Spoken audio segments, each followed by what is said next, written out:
everybody. I'd like to start the meeting if possible because we've got a lot to get through. I'm obliged to inform you that this meeting is being live streamed and recorded. And please can I ask that when you do speak, you use your microphone and you identify yourself by your name and role before talking, because we have people watching from all over the place remotely, so it needs to be clear. So I would like to welcome you to this afternoon's meeting. We have a welcome that Fiona and myself have both written as joint co-chairs. I'll start off, then pass on to Fiona. Okay.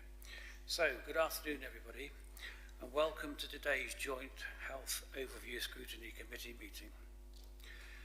The last time we were all together was October last year, where we discussed the performance of SAF together with the ICB and Community Health Trust. At that time, we were informed of an imminent CQC inspection of SAF, which took place a few weeks later. We therefore agreed to plan a follow-up meeting to review the findings of the report. However, the small issue of a general election took place, which meant this is the first opportunity for us to meet since then. So a lot's happened in the world other than in the NHS. The full CQC report was published in May and was closely followed by a Channel 4 Dispatches broadcast, which brought to life the stark realities of what was happening within the Trust. Sadly, we were already aware of those failings, which were amplified in the programme. The sheer impact of the programme was distressing and so very shocking and uncomfortable to watch. The expose of events cannot be ignored.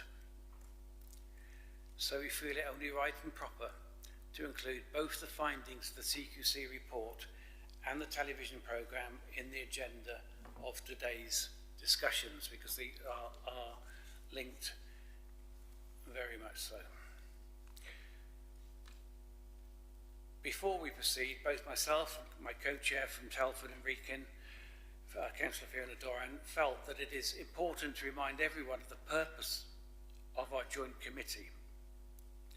Our role is to provide a thorough level of scrutiny, which includes providing constructive, critical challenge and to hold those who are responsible for delivering services to account.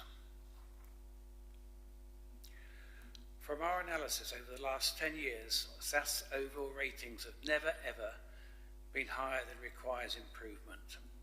And I'm sure that each and every one of us, together with all of our 500,000 residents, all agree that this cannot be allowed to continue. We are determined to pursue improvements to ensure delivery of safe, compassionate care across all parts of the Trust. Our overall aim is to ensure that our residents receive the best possible standard of care, which I think is something that we can all together achieve. Fiona. Thank you. So our focus as a committee is on what's happening locally. We are aware of the pressures and concerns about the NHS nationally, and as you would expect, we have considered and discussed these as a committee. But given our remit and the scale of the issues set out in the recent SAF CQC report, and we believe that that the Trust has consistently been rated as being no better than requires improvement since at least 2014, we believe that we must pursue what is in the best interest for Shropshire, Telford and Wrekin communities which we represent. As everyone will be aware, in the run-up to the general election, the shocking TV programme was aired which shared the experience of patients, healthcare workers, families and carers at the Royal Shrewsbury Hospital A&E department. This meeting will focus on the CQC report, but we shall be referring to the issues raised in the documentary and triangulating them to ensure we address the concerns and questions which we are representatives of our community. Good, thank you. So as we proceed, as we commence today's meeting, I wish to extend a warm welcome to everybody present. The objective of our meeting is, as we've already outlined, to engage in a meaningful dialogue about the issues at hand. It is imperative that we approach these discussions with awareness of the sensitive nature and the emotions they may invoke. I'd like to remind everybody that all questions are to go through the chair, and because of the time restrictions, request that the questions are answered succinctly. Please, once again, reminding you, always use your microphone when speaking, introduce yourself, and remember to turn it off when you're finished. We made this meeting an extra hour to try and get through stuff because there's so much to get through, and I'm sure we're going to struggle to do it. So if we do struggle, we intend to discuss looking at further meetings to cover the whole agenda of what we want to look at. I intend to stop for a 5-minute break roughly halfway through the afternoon, so that we can all answer emails and powder our noses and whatever and refresh. 3 hours is a long time for some people. So thank you very much indeed for that. I'd like to ask us all to go around the table and introduce ourselves, plus those who are remote. I'm Councillor Jeff Elmer, I'm the co-chair of this committee. Fiona. Councillor Fiona Doran, co-chair of this committee from Telford and Wrekin. Lorna Gordon, I'm the Democracy Officer from Telford and Wrekin Council. My name is Paige Starkey, I'm the Senior Democracy Officer from Telford and Wrekin Council.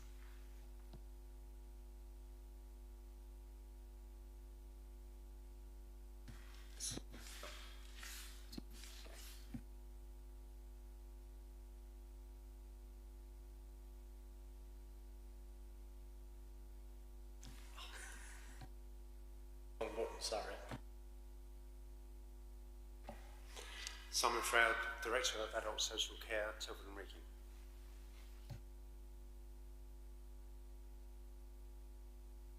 Councillor Paul Watling, I'm the Cabinet Member for Adult Social Care and Health at Telford and Wrekin.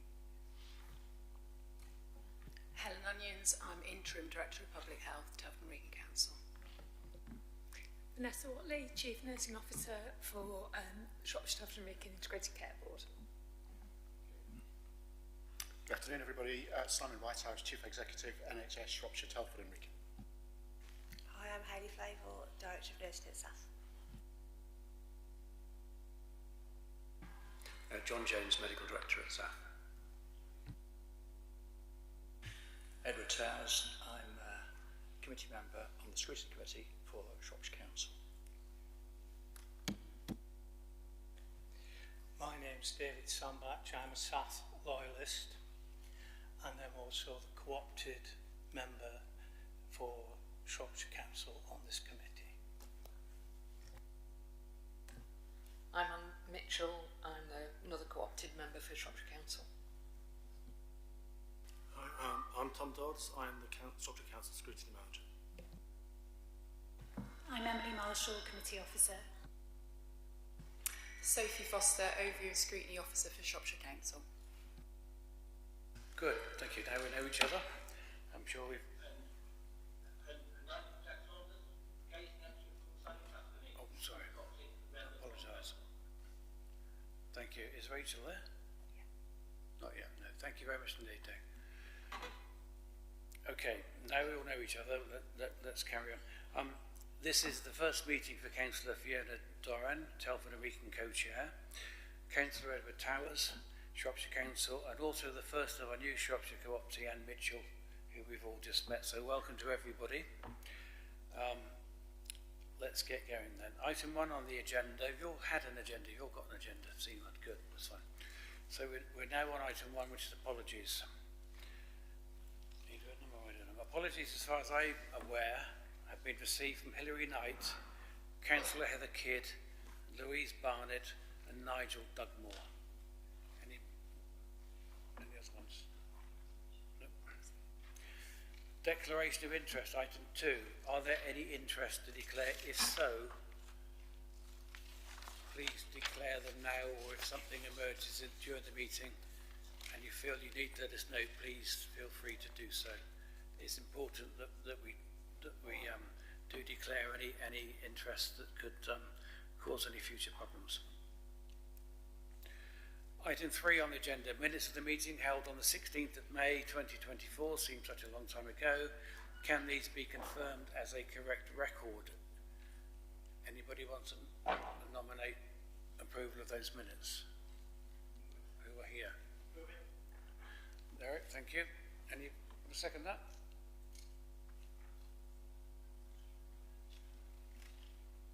Simon, thank you very much indeed. All those in favour of approving those minutes? Thank you. All approved.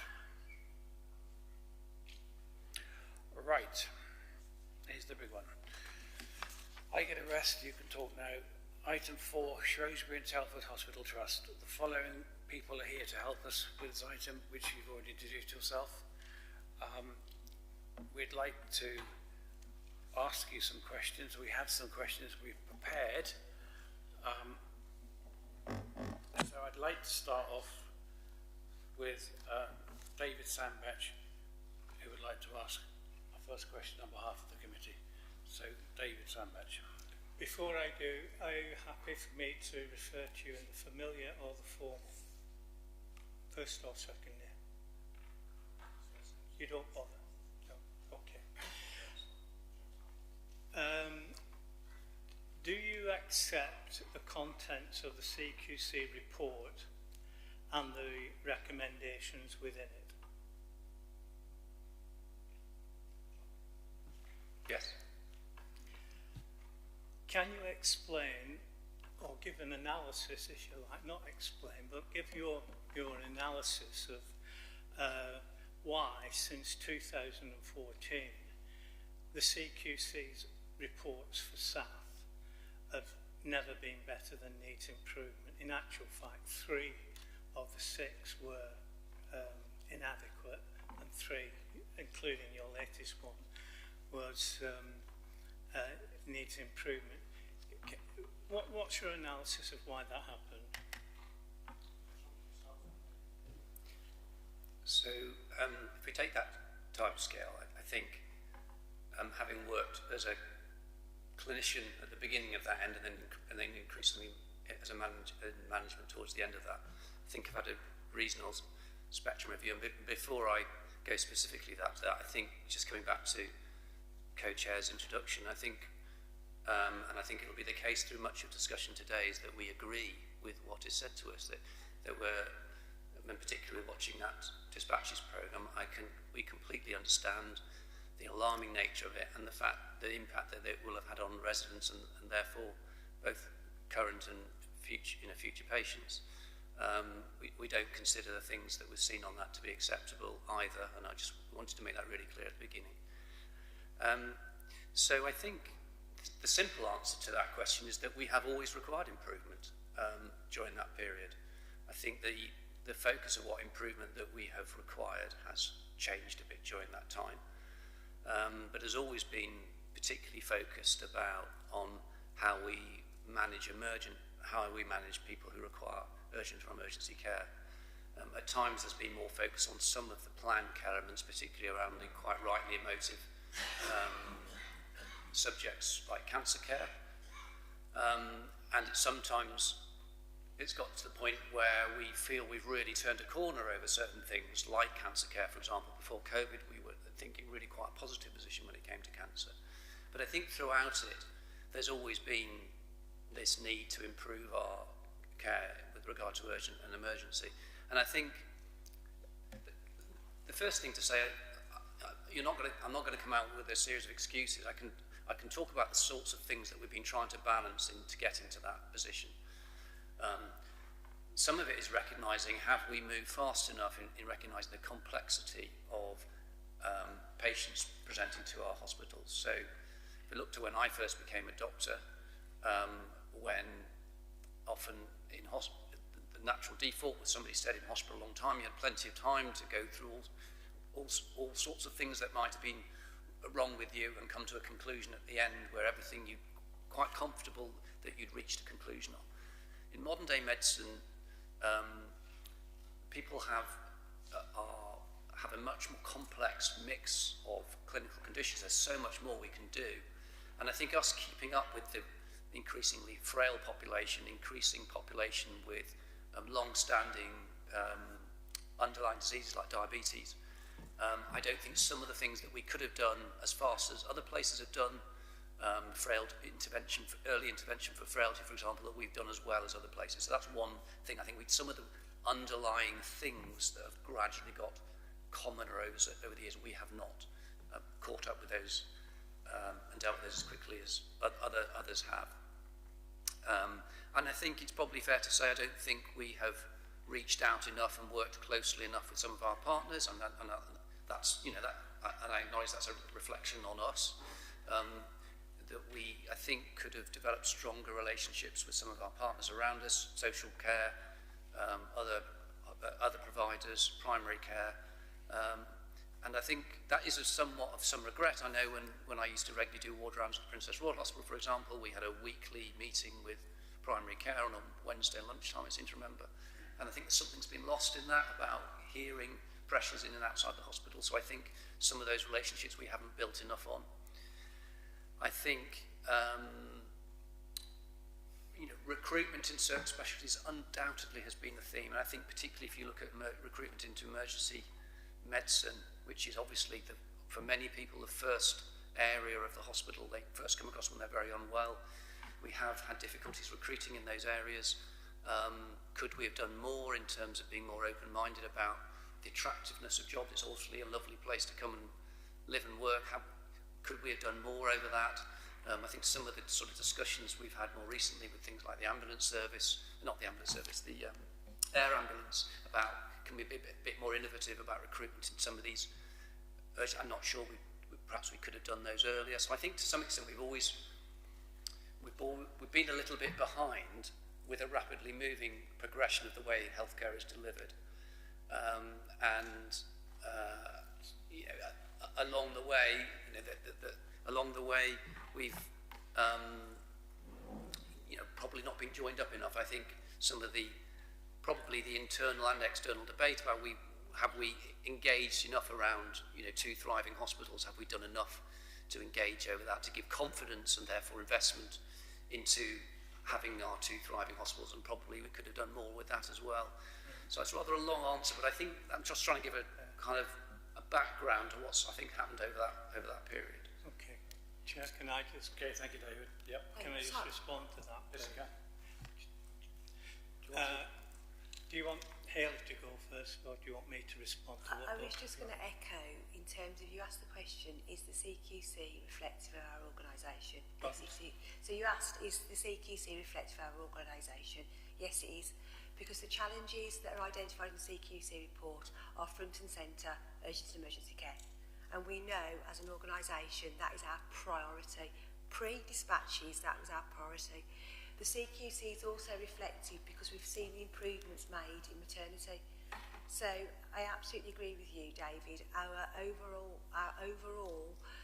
rating requires improvement from the 2024 report. 10 years? No.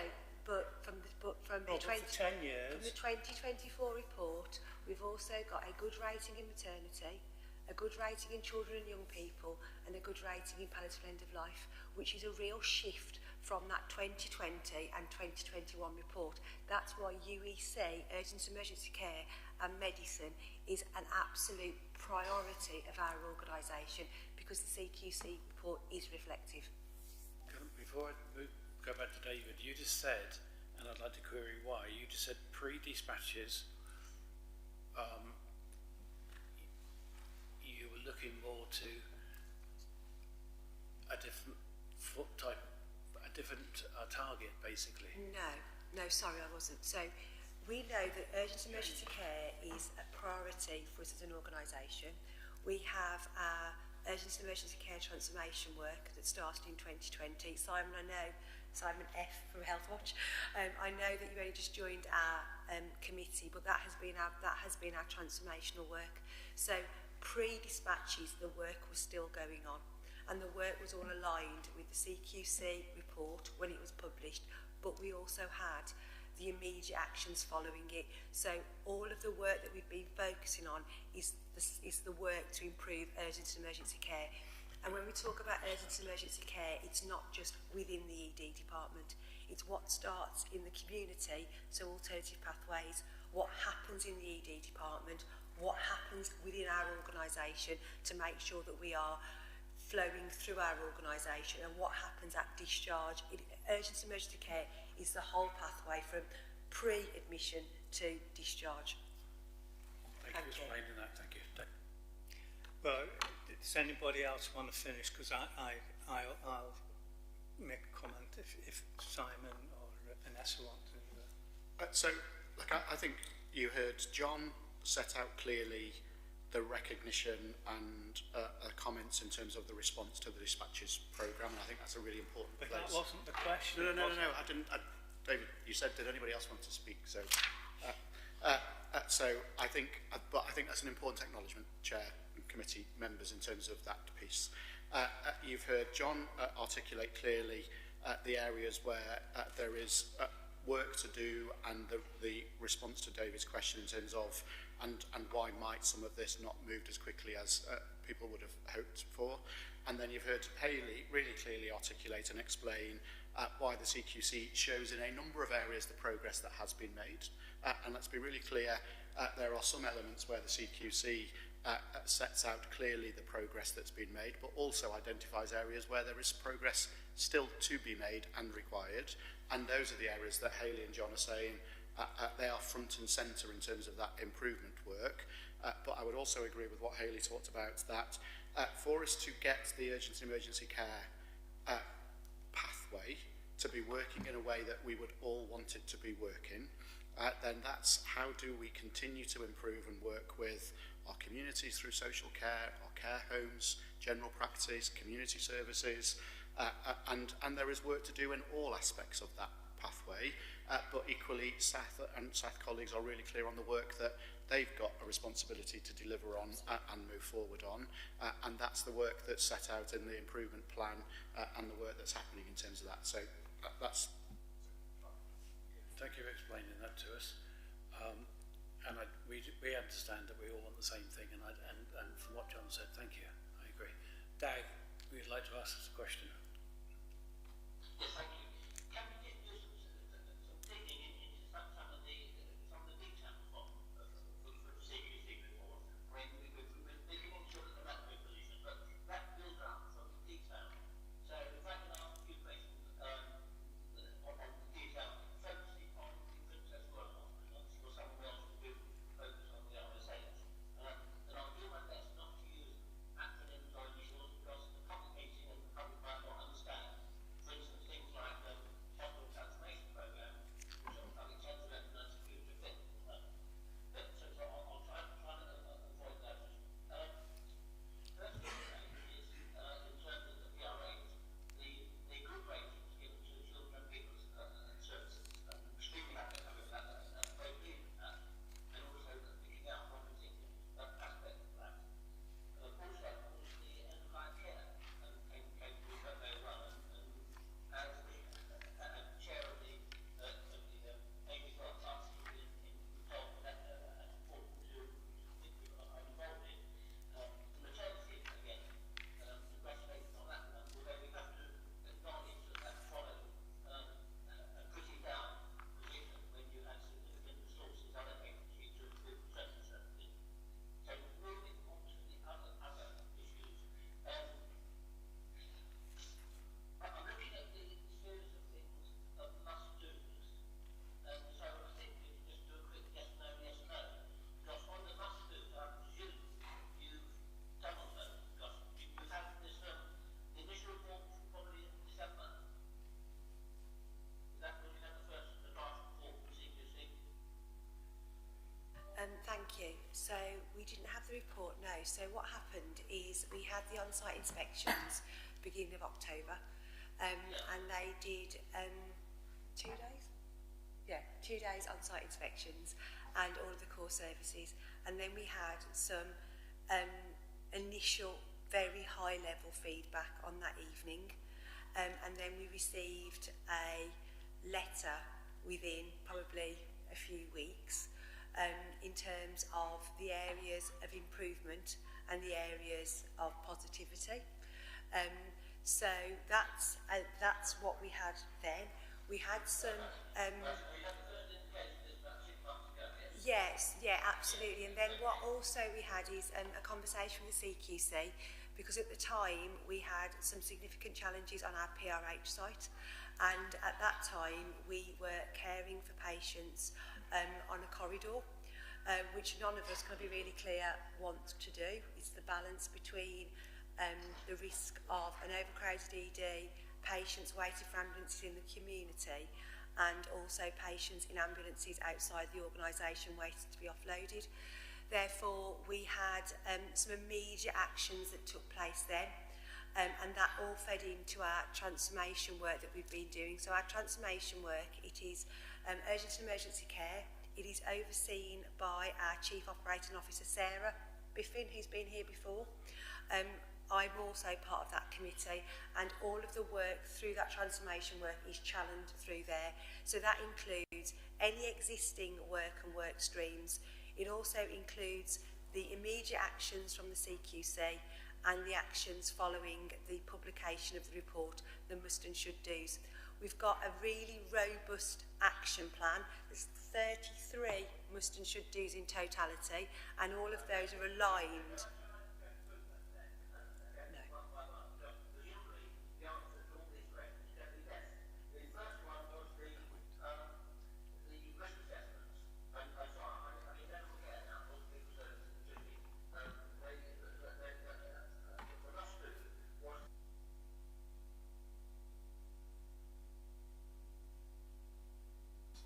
Can I just, sorry, Doug, could I just check, Chair? I mean, we can if we want, but do we want to go through all 32, 33 recommendations on a line-by-line basis?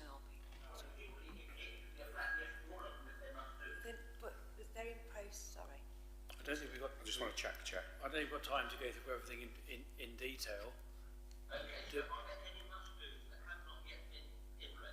Yeah, that's a good way of doing it, yeah.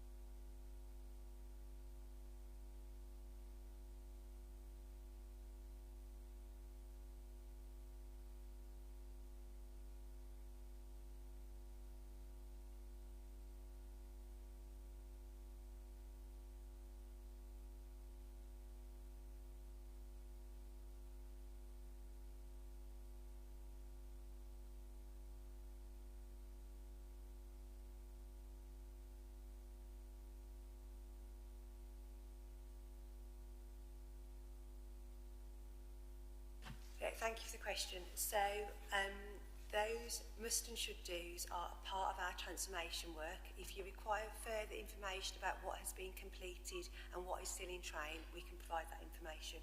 It's all part of the work. The infection prevention and control is a real challenge at the moment. We've had an awful lot of support from our national, our regional colleagues.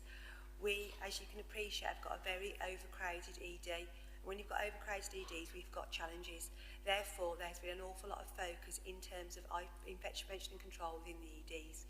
From a triage perspective, again, there is a lot of work ongoing, and we are seeing improvements for our 15 minutes to triage position for both paediatrics and children and adults. However, it is all part of our transformation work because they're all interrelated to each other. Because to get a timely triage, we also need to have space within the emergency department. But if you require further information about the breakdown of the must and should do's, I'm sure we can provide that. So in essence, the list of to-dos or must-dos is a work in progress, basically. It is, yeah, and it also has got some really robust governance around it in terms of it goes to our Quality, Safety and Assurance Committee, which is a subcommittee of board which feeds directly into our public board. Good. Before I move on, so I guess what we'd like to know is when are these actions going to be ticked off, and are they going to be sustainable actions? and how we can track those actions, because, you know, how do we know, or how do you know you're making progress? Yeah, so you're absolutely, each must and should do has got a set of actions. It also has got a set of requirements that would demonstrate that the action is in progress or completed. We use something in the organisation called reverse rag rating, which we use for our maternity, for those who are close to maternity, our maternity programme. So nothing is not red until it's been delivered. And when it's been delivered, it then turns amber. It only turns green when it's been delivered and evidence that it's embedded. So, for instance, if we said we need a different policy or procedure to do a certain action, so for instance, triage, it will only go amber if that policy is written and it's uploaded on the internet. It won't go green until we've got evidence that it is embedded and in place, so for instance an audit. And that's the methodology we've been using for all of our transformation work. So in terms of how do we monitor that, so the Urgent and Emergency Care Transformation Committee, which is chaired by our COO, that's where all the evidence goes and it's scrutinised. And what we really are grateful for is we have external people on that committee with us. So Simon has just joined us from Health Watch. We have Health Watch from Shropshire. We also have members of our NHS England on there as well, and members of the ICB. So that's where we try and we test the evidence that's been put forward. And then that then feeds into the non-exec director-led quality safety and assurance. So there's really robust tracking around the actions and the progress. We don't only track the delivery of actions, we also track, are we on track? So each action has when it needs to be delivered and what demonstrates it has been delivered.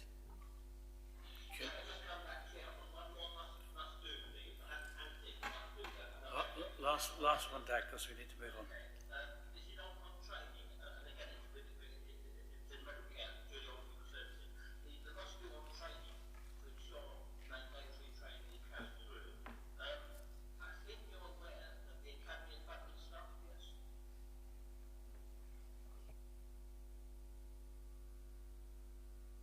Doesn't appear to be so. Yes or no? Yes. Yes. Oh. Can you speak? People are struggling to hear exactly what you're.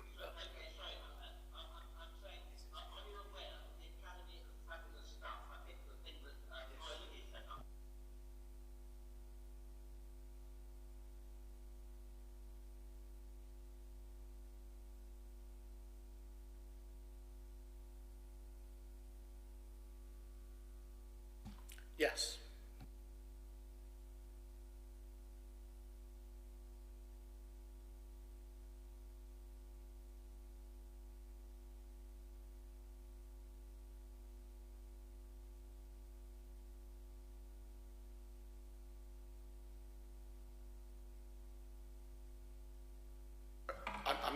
Where are we trying to get to, Dag? Sorry.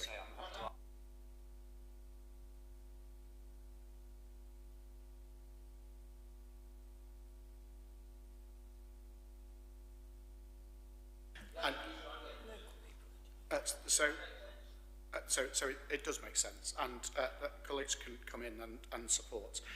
There's a couple of bits with this, isn't there? So Academy Fabulous Stuff is one route in terms of sharing and learning. Some of the quality improvement work that I know Hayley, John and Vanessa will be able to talk about that's focused on that translating good practice from one area into other areas across the trust as well across the system. Some of the work with regional and national colleagues and the regional and national exemplars in this. I think that what Hayley's articulated clearly is that there's a risk that we see a must do as a simple yes or no. And actually, if we view it as a simple yes or no, we miss the complexity of making sure that what we deliver and what gets delivered against that yes or no is part of being sustainable and brings about genuine change, which is the conversation that we're having this afternoon. And what Hayley and John have articulated clearly, I think, in response to Dag's question and David's question is this a finished position as we sit here now? No. Are there still work? Is there still areas where work needs to progress and needs to take place and needs to be going at pace? Absolutely, yes. But is that being tracked? Is that being recorded? Is that being delivered? And are all of those must-dos in a really clear action plan that's going through a governance process? Yes. I think actually you would absolutely come back and challenge any of us if what we were to do is sit here and say, from a report that was published earlier this year, all those must-dos are done and we've got ticks against all of them, because I think you should and would come back and say, surely that's unrealistic, because all you've done that is you've risked ticking the box but missing the point. So there's a really important bit here about how does this get embedded, how does it get demonstrated, and how do we then make sure we've gone through the governance routes to demonstrate that. Chair. Well, thank you for explaining that. My concern is we've had things, as Simon's going to tell us in a second, year on year on year on year, as if they've been tracked. They're not being closed off. Anyway, Simon,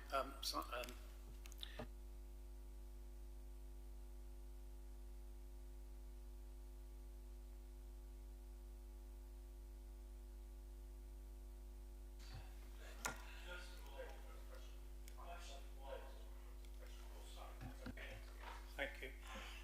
The question was, is there an analysis of why, for 10 years, we've never got more than inadequate? That was the question. I don't think I got an answer, if I'm perfectly honest.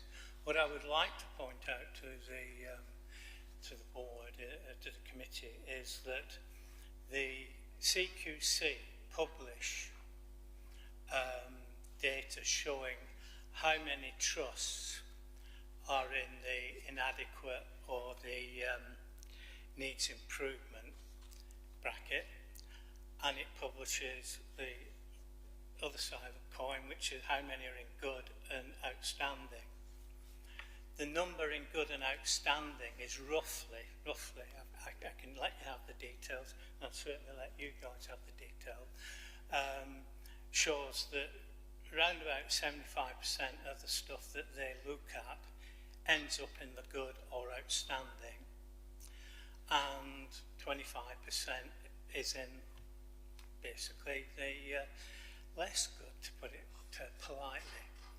Now, one of the things we have to watch out for here is that the exceptionalism that is often played out around here, like we've got old people, we've got this, we've got that, we've got 10 million acres to cover, etc., etc., is a bit of a smokescreen.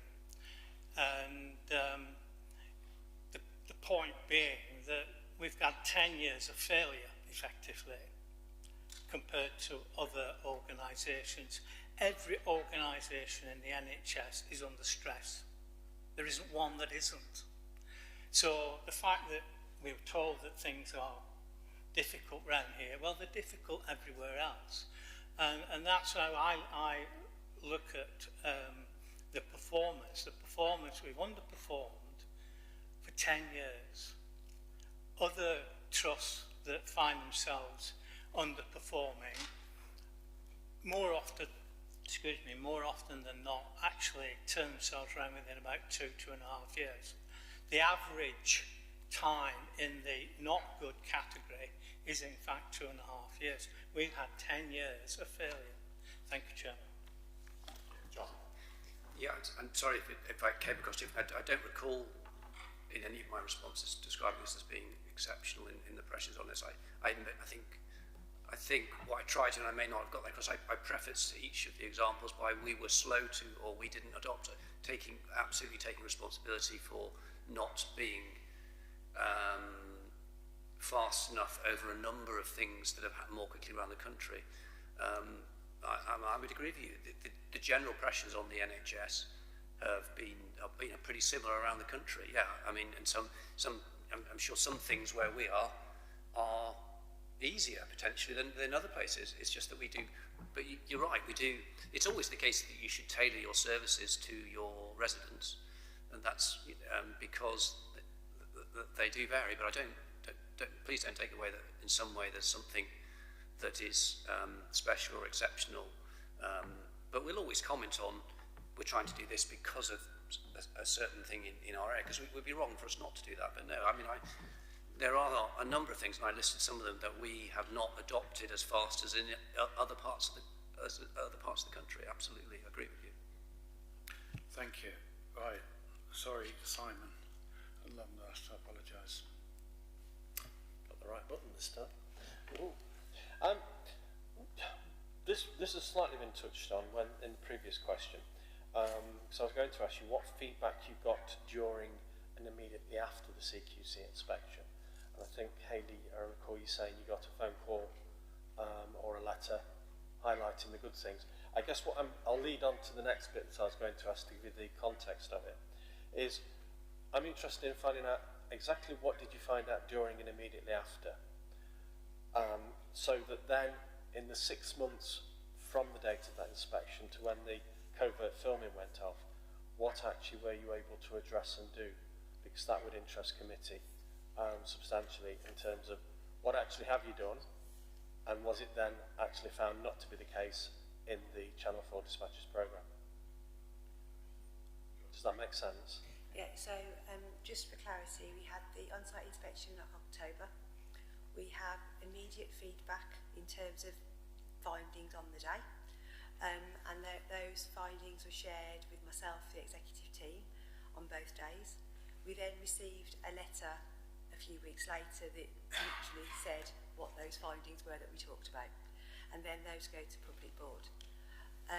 We had some concerns raised regarding, as I said earlier, the PRH-ED specifically, and that was because of the corridor and the main corridor, and we've talked at length either here and previously about, as an organisation, we don't want to use a main corridor. We want to care for patients in designated areas. However, when there's such extreme pressures in terms of patients waiting for ambulances in the community and patients waiting on the tarmac outside the organisation to be offloaded, we have to mitigate some risk. Since CQC came in, we included all of those findings within our transformation work, and they fed into those work streams, and we took some immediate actions. For instance, we do not care for patients on the main hospital corridor at PRH, and we put some immediate actions in terms of our Hospital 4 protocol. So our Hospital 4 protocol is a framework that we use, because we need a framework when our hospital is so full. Where do we care for patients safely? Where do we offload patients? How do we release ambulances back into the community? So following on from our inspection, we reviewed our Hospital 4 protocol to ensure that we've got a framework to work on. That's just one example of what we did post the CQC. In terms of the programme and dispatches, what we saw is care that none of us would support. It is inadequate care that was provided, and we can only apologise to our local communities. However, we've also got a situation where we have a really, really overcrowded ED, and we need to ensure that within that overcrowded ED we are giving care and compassion for those patients. We're also ensuring they've got good oversight, and we also need to ensure that we're not creating additional waits. So what we saw in the dispatches programme was an area called Fit to Sit. Now, Fit to Sit is an area that is used in many EDs, and for the right reasons, in terms of trying to ensure patients in the right place. However, what we have done since the programme, we were looking at it pre the programme, but following the programme, we've reviewed the Fit to Sit areas, because whatever we do on one site, we do on both, because we are one organisation. We happen to have 2 hospital sites with 2 EDs, but we've got one management team over both of those EDs, and we have the same processes. We reviewed the area, we reviewed the criteria, we reviewed the staffing levels, we reviewed as well how do we get oversight, because what we saw on the programme is we were having patients in those areas for far too long, which is not acceptable. So now we have oversight we have 3 times a day site meetings to look at our whole hospital, and any area that as an area like fit to sit. So we have areas in our surgical assessment unit and our acute floor where we have patients in chairs for care because they are assessment areas and care areas. We've also got that oversight. That's just one example, Simon. Okay, thank you. I guess really it might be something that we need to send a detailed question to our colleagues at SAF to actually go through all of the actions that you might have been aware of. Because we're going to take this whole meeting up going backwards and forwards, Chair, I think. In terms of, it would be good, I think, to have full transparency of what we're aware of, what weren't you able to deal with that was then picked up, or what had you thought you dealt with that was then still subsequently picked up. I think one of the things this committee is looking for, if I speak for the committee to the Chair, is that transparency. We need to understand what it is you actually have known that you could do something about, weren't able to do, and have still been found short, and what are you then doing about it afterwards. I think that would give greater confidence to the public through ourselves and through yourselves. Good. Simon. So this sounds, Chair, as though there is a joint task and finish group piece to look at that in detail. I mean, simply, I'm not aware, from a Commissioner's perspective, that there's anything that was a must-do that wasn't then picked up in an action plan and progressed and taken forward. But as we talked about to the previous answer, there's nothing that but I recognise, Simon, what you're saying is, from the inspection to when the report landed, was there something in that space then? And I think Hayley set out really clearly, actually, until the report lands as in its full written report, the amount of information that's actually available is very limited, other than the areas that Hayley's highlighted that will have been acted upon. I guess Dag's question and Simon's question feel as though a task and finish group that brings a report back here, rather than trying to do the let's go through each level and set that out and produce a joint report that comes back, feels like a sensible and pragmatic way of handling that in terms of best use of time, Chair. I propose that as a potential way forward. No, I'm happy, if everybody else is happy, that we have ongoing reports from your task and finish group or whatever to tell us what actions you have actually taken, not just, Hayley said we've reviewed, but didn't give us an action. And before I pass on, can I just, because I've been itching to ask you this, after watching that programme, to me the overall bit was staff morale. Staff were giving up. They could not solve and carry out their duties. They were unable to. And that's a massive thing for you to address. So are you addressing it? You can't have addressed it already. It was only weeks. It's going to take a long time to get those staff on board, I think, and actually give them the support they need. You need a happy workforce to carry out the job you want. And I just think they were so frustrated. They were virtually in tears, as so were many of the viewers. So could you comment on what you're going to be doing about staff morale, please? I mean, I can start. I think you're right, and the programme did have a big impact on staff. And I think one of the changes, and you hear a lot about the NHS about blame, don't you, about people being fearful of blame, and I think one of the things that we acted very quickly over was this wasn't about individual blame on members of staff. Yes, there are some matters in there that needed discussing with some staff members, but the key thing, this is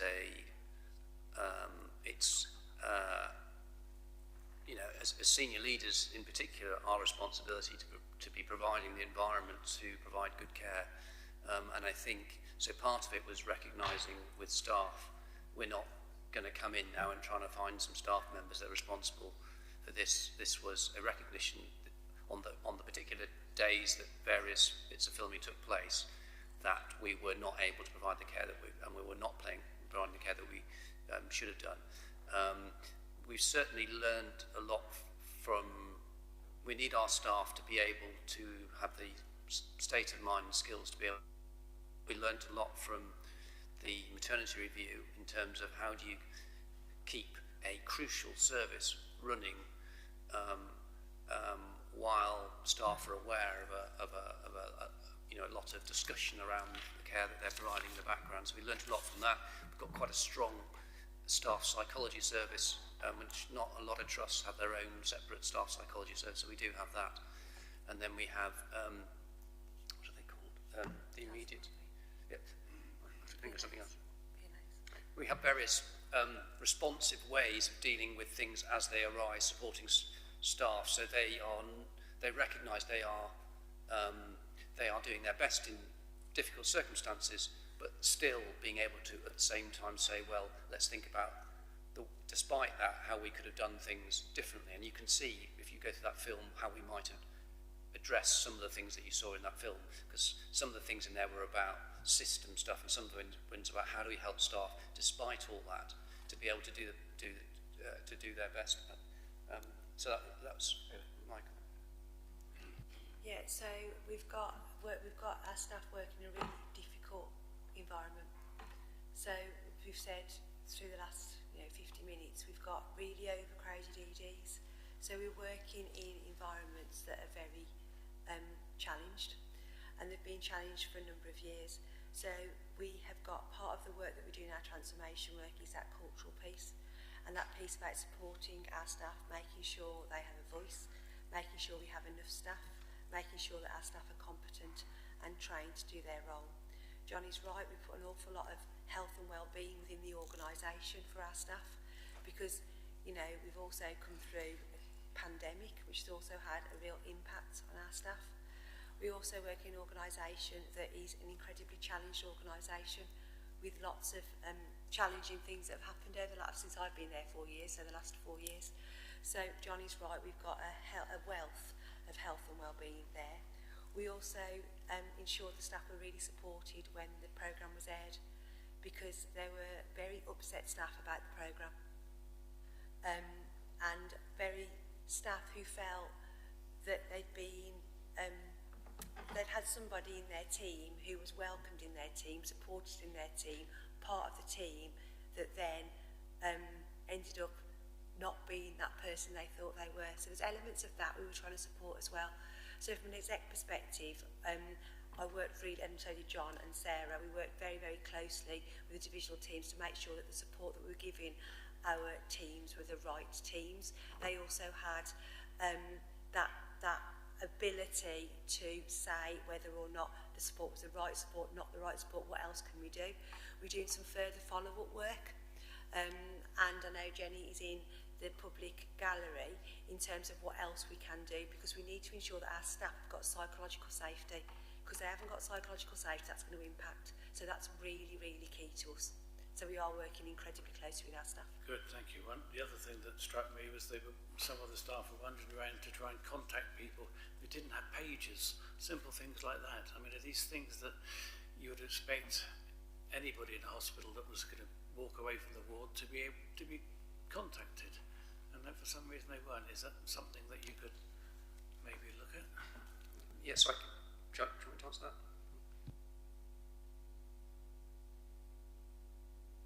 So I think and I can think of the particular part of the programme that you're referring to. I think it's fair to say there's some parts of the programme that I'm going to be honest that are quite difficult to understand in terms of what normally happens. So I think we do clearly have bleeps. There is a gradual transition in the way the process of contacting doctors. So the old-fashioned way where doctors were generally quite distant and then got bleeped to come in has changed quite a lot. So generally most areas have doctors there all the time. So bleeps are more commonly used for more emergency type contact. We have much more coordination of, if you're trying to admit somebody to a medical area, you'll have a direct phone link to a coordinator in that area. So it has changed quite a lot. But in terms of emergency contact, bleeps are still used a lot. There is clearly a communication breakdown described in that film that describes a process that isn't entirely familiar to those working in the environment in terms of those that would be involved in certain escalation.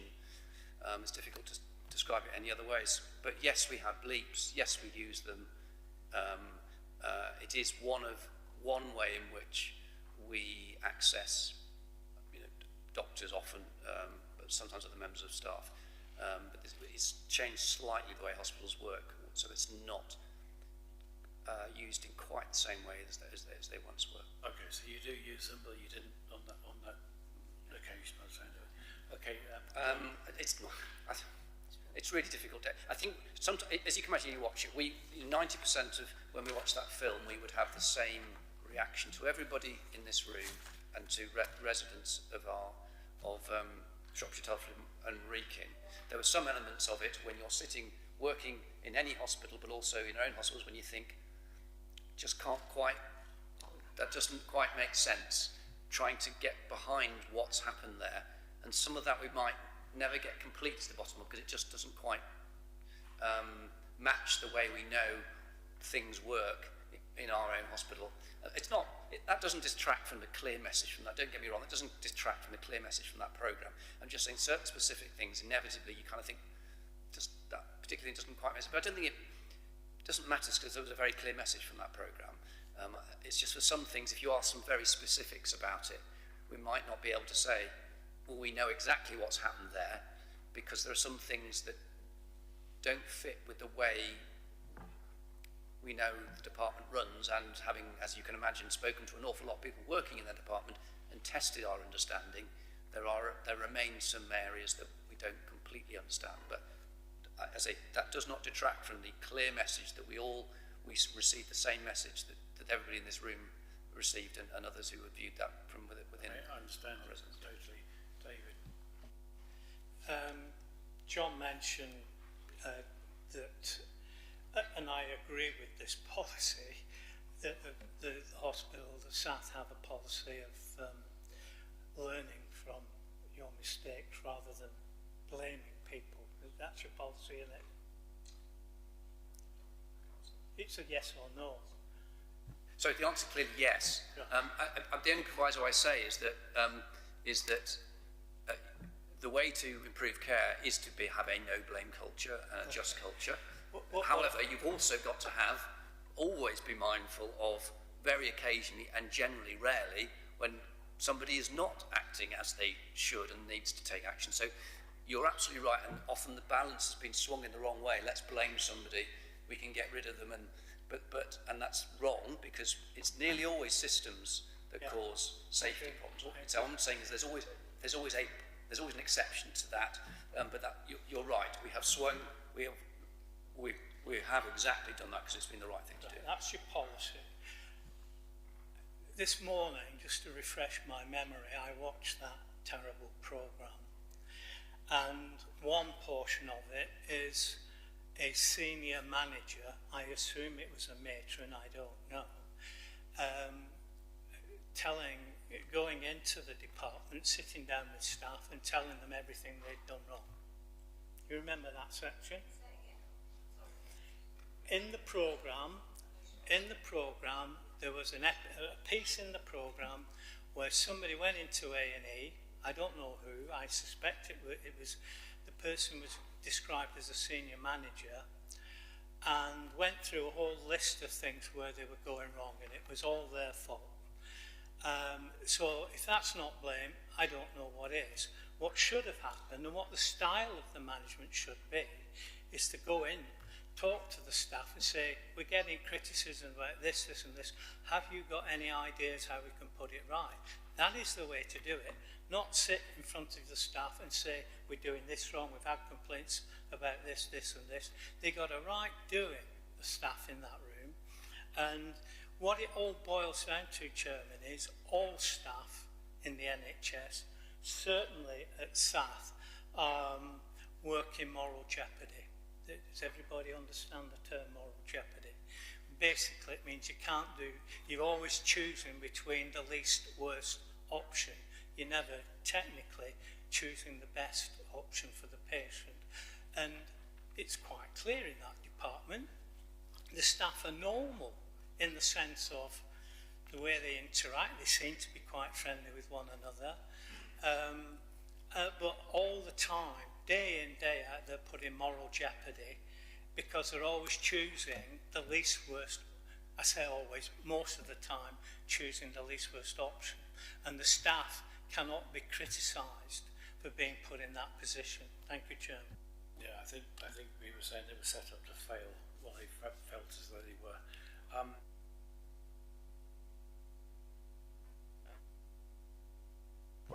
Yes, just briefly. This dispatches programme has been talked about several times, recorded in May 2024. Just wanted to ask, I think I've probably got some idea of the answer you might want to give, but how are the situations and experiences depicted in the programme occurring if there was a focus on making the improvements based on what the CQC report was saying? How are they continuing? I can suggest that is an open question.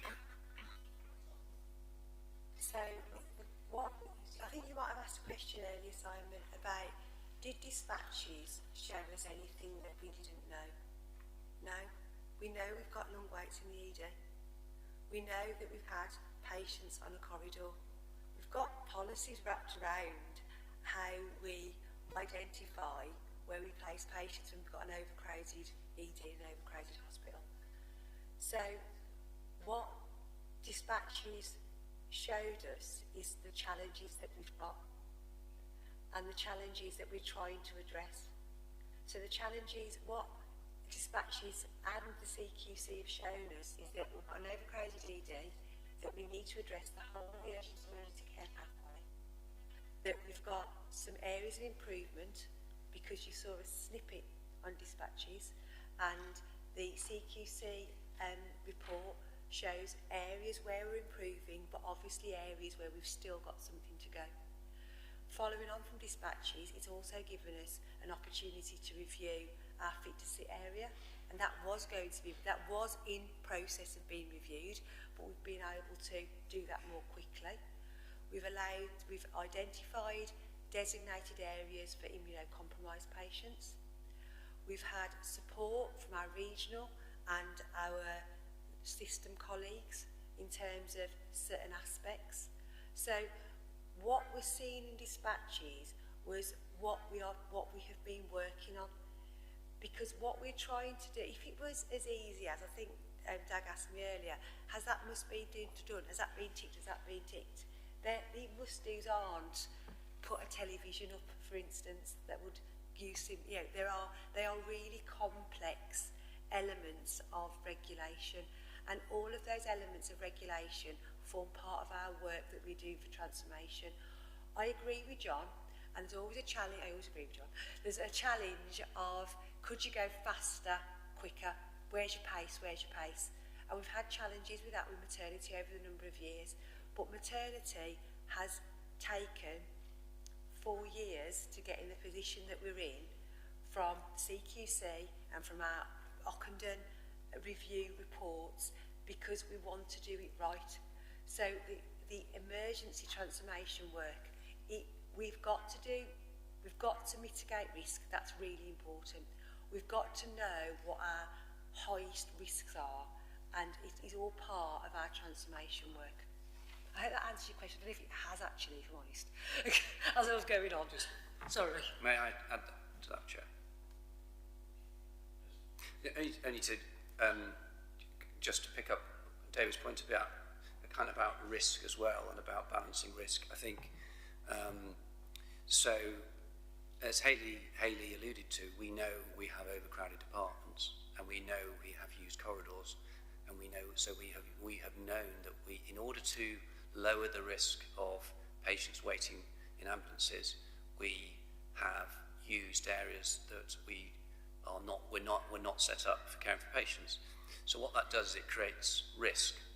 You're working in an environment that the building wasn't set up for. You're having to design a staffing model around that. You're thinking about access to medications and all the kind of things, oxygen, etc. All those things have to be worked through each time you open up a new area. And what you do is you create risk. And I think some of what you see when you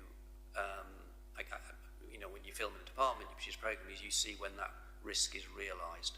So you create risk around your staffing model, infection prevention control, and then you've created that risk, and then you see that risk being realised. And what you saw in that programme was, within that, we didn't have enough controls, things controlling the level of risk that we were having to live with, so that some of the things that you saw in there happened. So, but we've got to keep doing that. We've got to keep thinking of, because we can't say to you, we're no longer ever going to put people in the corridors within the ED. We can't do that, because we know that if we said that to you, we would be pushing risk elsewhere, and there would be, we'd be talking about the consequences of those risks being played out elsewhere, in ambulances and in people's homes. So we can't say that, but what we've got to be able to confidently say to you is that we are continuing to look for these risks and what's happening as a consequence, and we keep putting in things to try and intervene before some of the things that you saw in that programme happen. Okay, thank you. So really you're saying that's the worst it's going to get, and you've learned a lesson, and you're working on that. Thank you very much. Derek, sorry to keep you waiting. You've been waiting very patiently. Thank you. Sorry, I'm going question 3, we? Chair. Question 3? Is that it? Yeah, thank you. A little bit about scrutiny before we do, because a lot of people may be looking at this and saying, what the hell are we? Who are we? This scrutiny committee was formed, and it was one of the first committees, joint committees between two authorities, that was formed under when the Old Health Authority was disbanded. This is supposed to be the mechanism for scrutinising what was happening within the health service. And we have never, ever, in the history of our scrutiny, had a political debate or argument or thing. We don't allow it, it's not allowed. Our co-optees are truly independent and say what they think, not a script. So we have worked together. 14 years ago, we called the whole health service together and we said to you, it's not working. You're on your way down. It's failing badly. We need you to actually start talking. We had NHS England, we had all the health, we had all the hospital people, everyone there, and said you start having to work together. So John, it was a real surprise for me to hear you saying, well, we haven't been, we know we haven't consulted with our partners and all the rest of it. But I'm right, you wasn't doing it then. And it may well, and it was hopeful that when we actually ended up having the new boards in, that you would actually start doing this. But however, you seem to be failing now. And perhaps one of the reasons that damn programme you were chosen for that programme was because you're relying 118th out of 120 hospitals. You were seen as failures. You were seen to be a hospital that was going to be an easy target. And by God, you were. It made it really bad for you. But it also made it bad for us. And the reality is this. We are here as critical friends to help, try and support. And quite frankly, you've kept us at so many arm's length, and you've never really shared the real problems that you've had, because we can't help and we can't make a contribution to your support. Every time there's been a failure, whether it's been the Ockenden, whether the programme, you always think, God, that one's over, only to be hit with another one. And we never hear of it until it hits the press. And it's happened time after time after time. We've had meetings one day, and the next day in the Shropshire Star, big headlines about another failure in the hospital services. Now, we are supposed to be helping and be, as I say, your critical friends. But we cannot be that unless you're open with us. And the reality is, I don't think you are open with us. And I've heard all the things about, there's been this improvement. 14 years you've had to make an improvement. And we're now at the submarines of the health service. Everybody's looking down on us because of the way it's failed and is failing. The question I'm asking is this. What happens if this failure continues? Where do you go from here? Do you get closed down? How long are the CBS, how long are all the various NHSE actually going to put up with with the failure that's happening in our hospitals. Because we've had 10 years of consultation about talking about where a damn building's going to be, rather than how do we improve the service, rather than making the services right. And that's what we should have been talking about in the last 12 years, not about where do we put this building, but how do we make the services that we've got the best we can have. And it's not happening, and we've spent hundreds and hundreds of thousands of pounds consulting about the wrong things. And it is time to stop. We need to know, where do we go from here? What happens if you continue to fail? Do you get taken over? Do we close the trust? Do we have another mid-staffs? You tell us, because quite clearly, we as politicians, the ones that are politicians, have been out for the last 10, 12, 14 weeks, knocking on people's doors. And above all the issues, above poverty and everything else, one thing stands out, and that is the failure of our NHS, the failure of our hospitals. And it is time we started helping put the people's mind at rest. We need to make sure that we've got the best we have. And we need to know, if it isn't going to work, what are you going to do about it? Thank you, Darren. I think you got your point over very well, and I'd like to underline that fact. Knocking on the many doors I knocked on, that was the main problem. So Councillor, I mean, look, that was passionate, clear, articulate, and point heard and recognised as my starting point in terms of that. There's a couple of areas that I'll respond to immediately, and then colleagues will come in. So look, none of us are sitting here today wanting to do anything other than improve the NHS across Shropshire, Telford and Wrekin, whether that be general practice, whether that be mental health services, whether that be the hospitals. You know, there is nobody in this room that doesn't have that same passion, Councillor, in terms of making that improvement and making those strides and making those steps forward. I can't comment on the 10 and 14 years because I've not been here for those 10 and 14 years. So on that basis, I will listen to the experience and the knowledge in the room in terms of that aspect. In terms of the consultation around the hospital transformation programme, I do want to be clear on that aspect.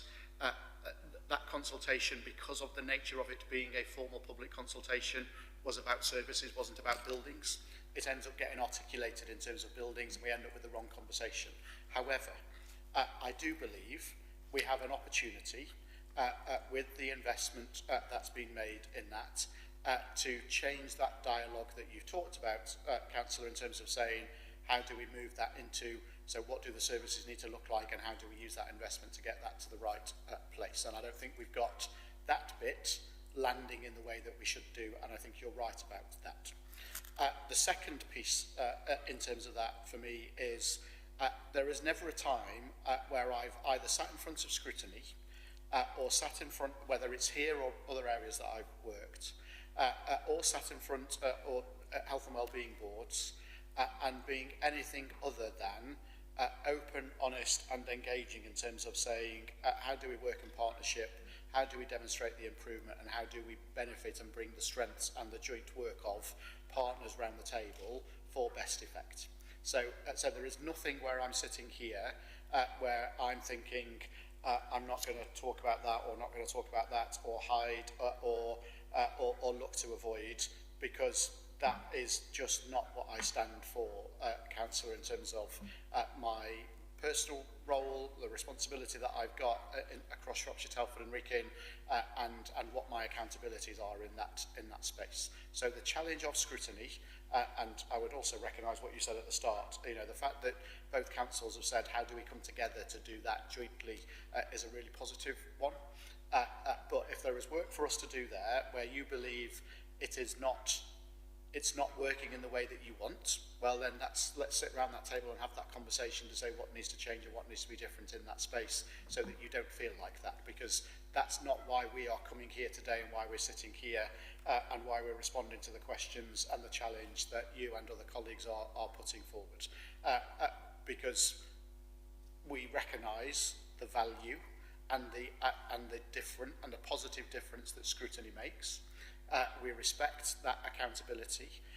We fully respect the political dimension in terms of you having been elected. I don't mean that in terms of, I agree with you, that I've never sat in one of these meetings and felt a political drive to the conversation, but I recognise the importance of elected members sitting around the table and being able to bring, on behalf of your constituents, that challenge and that scrutiny and asking those questions. So, but if there's something in that space we're not getting right, then I'll happily pick up that conversation and actively engage in that conversation in terms of how do we do that better. So there was a number of really important points in there. I wanted to address the consultation piece because the consultation is absolutely about services. I want to absolutely say that the four of us sitting here and my colleagues and whoever we put forward to come and engage in this recognises and supports and respects the role of scrutiny across Shropshire, Telford and Wrekin and the added value it brings. I think, are there areas where we can say we can do more and we can do better? You heard John start from that right at the beginning of this session. You've not heard any one of us say there is nothing to see here. And you've heard colleagues talk about which areas can we go faster on, but how do we go faster whilst making sure we bring about those changes? The length of time that you and other colleagues have been in this system and have felt the impact of that is not acceptable, Councillor. And so for the time that we are here, and I recognise that I'm holding the position, it's not my position, and I'm privileged to hold that position that I do, then I'm here to do the very best I can for the residents of Shropshire, Telford and Wrekin, and for the workforce that work in the NHS across Shropshire, Telford and Wrekin. And there is a risk that that sounds just as words, and you would absolutely come back and say, so demonstrate that. But you know, my 35-year NHS career with a clinical background is absolutely about being committed to doing the best we can for the NHS, to support local people when they need it the most. And you've heard every one of us say it's not where we want it to be. And we've got work to do in that space. And you've heard Hayley articulate some of that work that's in train. We recognise that, you know, when 2 years ago, I heard that we've been talking about hospital transformation for 10 years. In 18 months, we've gone through strategic outline case, outline business case, full business case, and secured that £312 million and locked that in.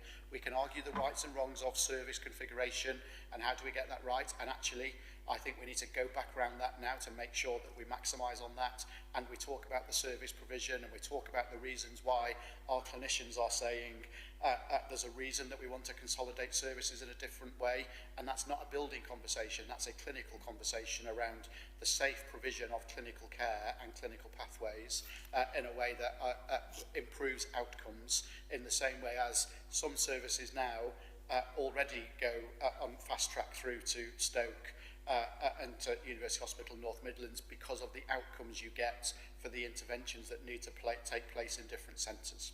So there's absolutely a service conversation that we need to have around that to demonstrate why our clinicians are steering that and the clinical evidence base that sits behind that decision-making process that's not to do with what does a brick and mortar look here versus what does a brick and mortar look like over there. Against the backdrop of the national announcements for a lot of the other hospital building programmes and the new hospital programme, actually the fact that we're still talking about a circa £300 million investment, I think we should recognise as being a really positive thing. Our collective challenge now is how do we maximise that £300 million to bring about the change that you articulated in the point that you made at the start, Councillor. It's Derek. Can I just say before you carry on, communication I think is what we're missing. It's 3 months now since the programme and since the publication of the CQC report. You do publicise very well what's happening with buildings and car parks and whatever, furniture and so on. But we're not publicising what we've done. We didn't know till today the actions you've taken to address the CQC report, or the actions you've taken to address what was brought up in that programme. And I just think that's maybe, you know, something we should do. I'm aware that Louise may no longer be with us for much longer. We had a very good working relationship with her on this committee, and I just hope whoever takes over, we have an equally good working relationship. But we only found out when we sat down with her once every month, every other month, and I just think you need to communicate a lot better. Yes, I totally agree. So I met with you, Jeff, a few months ago with Louise, and if that's something, Sophie, we need to look at, we can do that, because we can. You're absolutely right. There's something about the information that you need to have to be able to impart that with some of our local communities. We've got obviously routes that we do that, but you know, I think there's something about we need to do something maybe different or as well as what we're already doing. And John and I, we're very happy to meet with you on a regular basis. We met with Ollie as well, we met with you. I know, Fiona, you're the new Ollie. So, you know, I'm very happy to do that. You might not always want me, or John, but we've got other members who we can absolutely do that on a really regular basis. And Sophie, I know that you email us regularly to do that, so it's not a problem at all, as long as you bring biscuits. And it was only just going to say, Derek, I'll try really hard in terms of calling you by your first name. It's just the way that I've been brought up in terms of, I would, in a setting like this, the public debate, I will always use the council reference, but I'll try really hard to do the first name piece. No, no problem. It's much better if we just call each other what we are, because this is what it's about, straight talking. But the reality is this. I mean, we've talked about the funding of you, and when you first came into existence, sorry, not you, when the changes happened, we were told we were around 10 to 15% underfunded in comparison with the rest of the country. On the recent discussions, we're told, no, that's not, we're now back to par, we're on even. So if we're on even, why in the God's name are we not getting the same services that many of them our equal numbers are? That they are performing better than us? What's holding us down? And look, how long can you do this? How long can you take the failure? You can't carry on just scraping along the bottom of the barrel all the time. There needs to be a change, and there needs to be a dramatic decision about when does this stop. So there's a few points in there, isn't there? So your funding point's an important one. National Audit Office have recently published a report that I would commend to colleagues around this table to read, that talks about the challenges of the funding mechanism, the impact of things like rurality. So even where there's been a recognition of saying how do the funding levels change over time, that even if you then follow the national formula through, that the impact of that when you look at rurality, low population, high geographical area, then does the funding mechanism fairly reflect that and fairly recognise that? The National Audit Office have produced a really helpful report in that, and like I say, would commend colleagues to read that report on that basis. I think the piece about what does that mean now and where were we previously, look, you know, we have been required out of our total budget to give several £1 million back to pay back some of that historic debt. So you know, that history bit that you're talking about, Derek, we're having to pay back and make good in that space. So that does have an impact in the available resource that's here this year. And you know, we've got a work to do to balance the financial challenge that we've got and to make a year-on-year improvement. Nobody's saying that's going to be solved in 1 year, with the quality agenda, by meeting, whilst also at the same time meeting the demand challenge. The other aspect, Hayley and John have touched on this, the workforce piece is absolutely fundamental in this. Whichever part we look at, actually, not just limited to the hospital, but whether it's general practice, whether it's community services, mental health services, that there is there's something where we need to break a cycle because it becomes a self-fulfilling prophecy. So where we continue to have those really challenged services, making sure then that we can recruit people in the right way becomes increasingly difficult. So we've got to get those green shoots in some of the areas that we've talked about, and work really hard on the recruitment bit and the messaging that goes with that. We've got to do that collectively. So we will need help in that space to do that recruitment. We are going to need, and we've been doing some fantastic work with Telford College in terms of the academy there and getting young people to come into health and care careers and then want to stay in the area and give them employment and give them opportunities. So, there's a number of things that does on the Marmot dials that are fundamentally about changing and tackling some of those health inequality measures, which is as important as what do you do when you become unwell. So we've got to do all of these strands of work. At some point, we've got to be able to have enough positivity, and I recognise the challenge of where we're here this afternoon, enough positivity to collectively talk about why people would want to come and work in Shropshire, Telford and Wrekin, for us to change the messaging around that, whether that be for social care, whether it be for being a physio, whether it being a nurse, whether it be a doctor, so that people want to come and work in our area. You've heard John say recently there's been success in the medical recruitment bit, and there's work, as I say, in terms of the nursing recruitment piece that's positive. But part of when I go elsewhere in the country and you talk to people say, well, why would you want to go and work in Shropshire, Telford and Wrekin? Well, actually, we need people to want to come and work in Shropshire, Telford and Wrekin so that we can make a difference, so that we can improve the services and we can deliver the healthcare that local people need. And that's going to need to be a joint effort, because that's not just going to be a messaging from the four of us or from our organisations into that space. And we've got to think differently about roles in that piece as well. So that's a long way of saying we've got a financial challenge and we need to make progress on that. We recognise the quality piece across the system and the work that's happening there, and we've got a workforce challenge. And so we've got to get the dials on each of those where we support our workforce will deliver the high quality care that you are and rightly demanding, and that means then we can become more financially sustainable in the way that our services are structured and delivered. But for years we've heard, if we can stop the patients coming in that don't need to come in and stopping them at the door, then it would make life much easier. That is an ICB, and that is your job to actually deal with. You have got to make sure that the systems are there, that the patients don't have to keep coming up to the hospital, submitting themselves as accident emergency, putting the staff under pressure there, urgent care. If you could stop that, and this has been for a long time, and then stop the blame for the discharges situation, because quite frankly, it is exactly what integrated care is about. Working together, making sure that primary care is fit for purpose, and it isn't.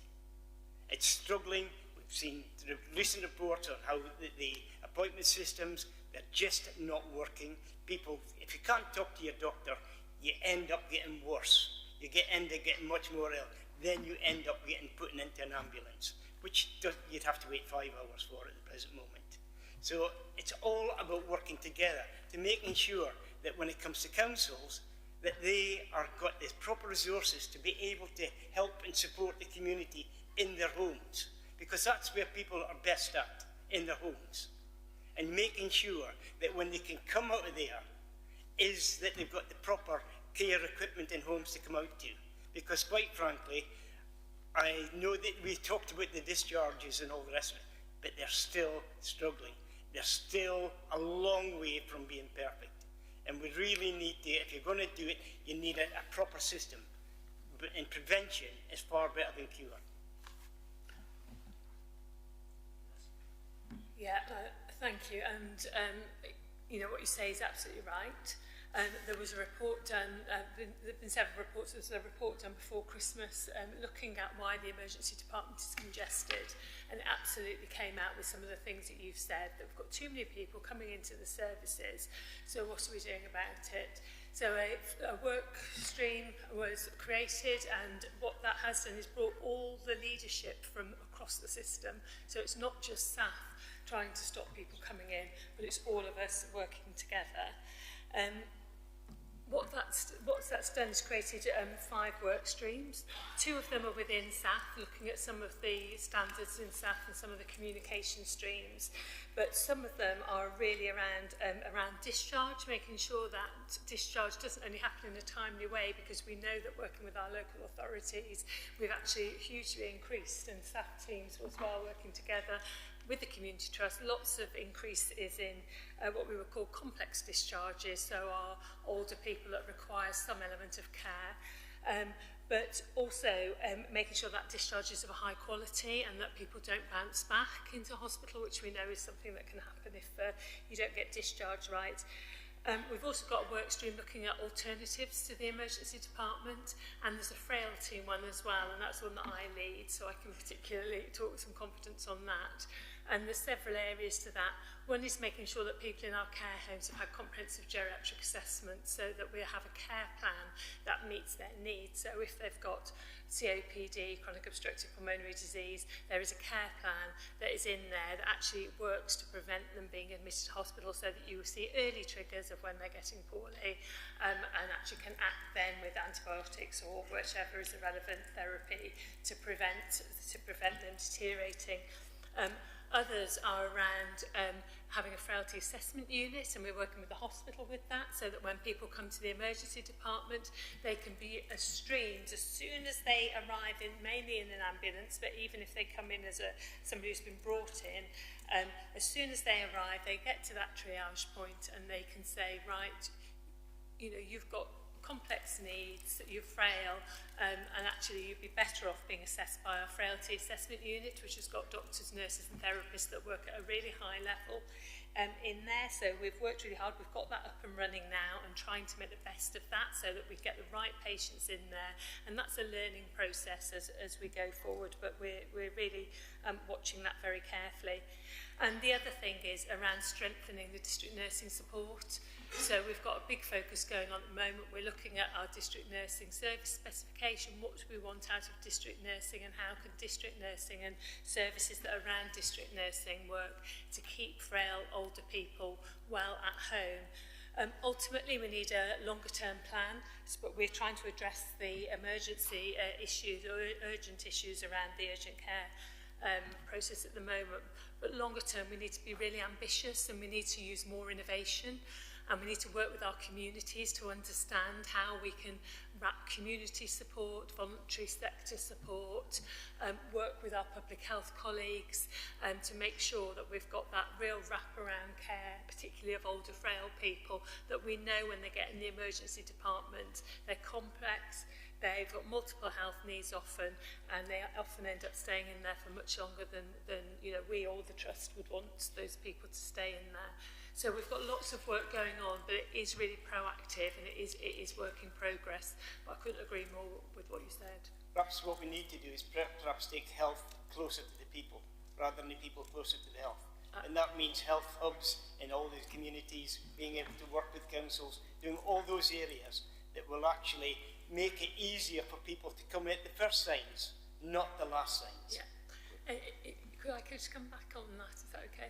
As long as we're quick, because we're drifting off the CQC report. Yeah. So just one last quick thing.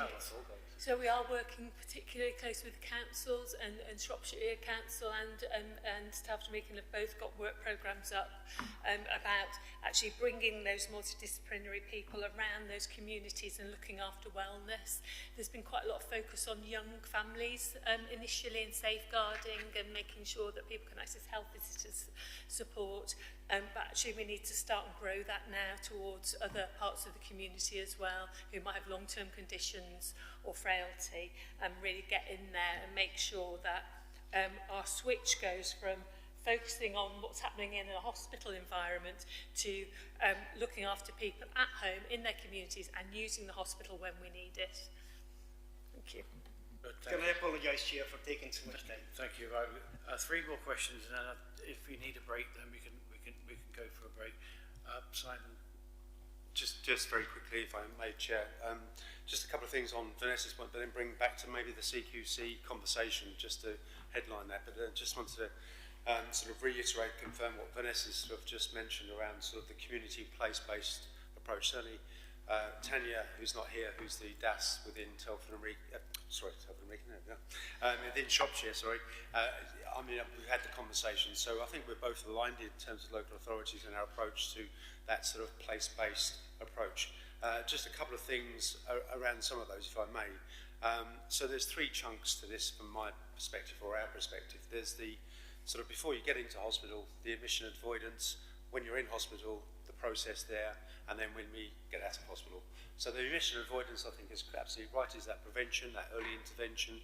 So the funding, of course, it is a problem, and I think Simon's highlighted that, but if you can swap some of the funding and sort of move that in a particular direction. We have a number of schemes and services that we're actually are working very well, and so we can prove that, and it's actually building and testing and learning on that.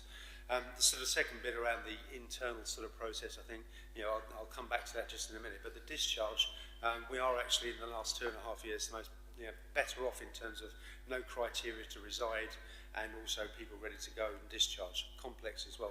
69 currently people, it was about 150 last year, 69 currently levels, with about 54 people ready to go. So I think, we're moving in that right direction. I wouldn't say we've got it perfect, but that's the sort of across the two local authorities and also working in partnership with the IDT.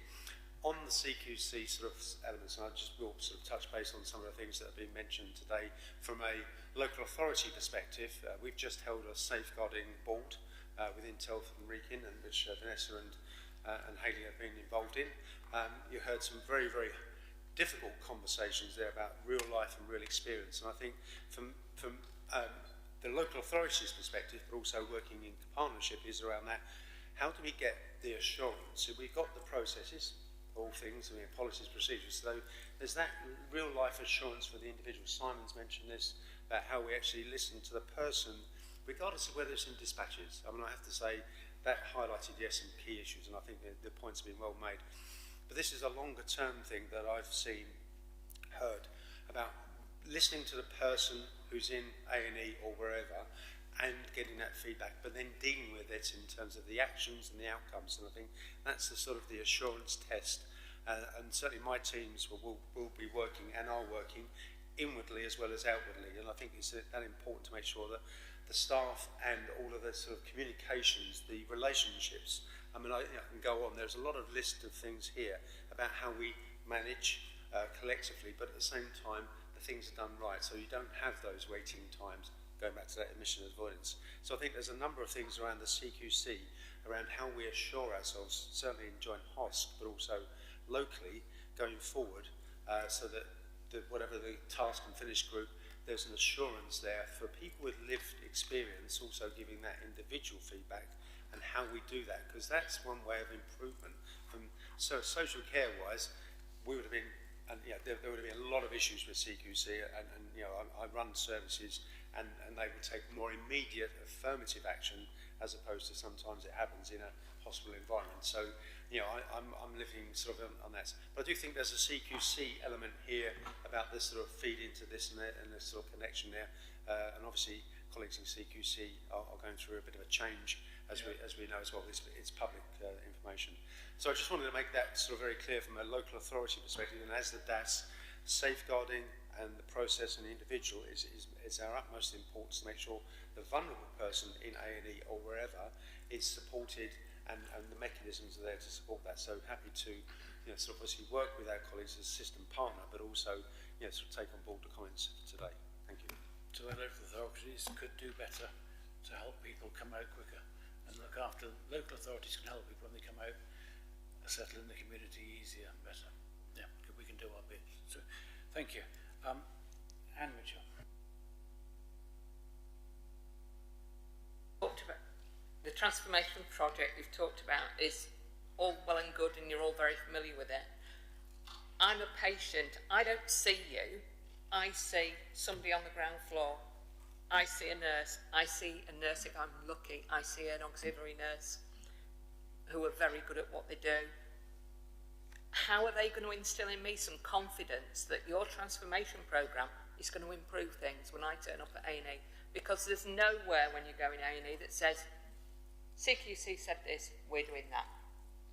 We've said this. Your nurses cannot tell me not to worry because this is happening and we're looking at this. I don't expect them to know detail. I just expect them to be able to give me a bit of confidence in the service I'm trying to access. Direction of travel. Yeah. How are you communicating that with the ground force? I think that it's a really good point, and especially it's a really good point in terms of what does it mean for a patient.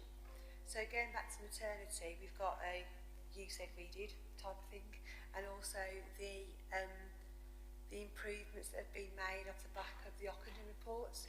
So I think there is something, there's two bits I'm going to answer. First of all, in terms of what are we doing with the local communities, I think we could think about how do we actually put that in some of the waiting rooms, how do we put that in terms of the improvements that we've made in terms of triage, in terms of wait to be seen, and processes through the organisation. From a on the shop floor perspective, a lot of our staff are also involved in that. So we've got our transformation, when we talk about our transformation work, that's transformation work in paediatrics, within maternity and within urgent and emergency care and also medicine.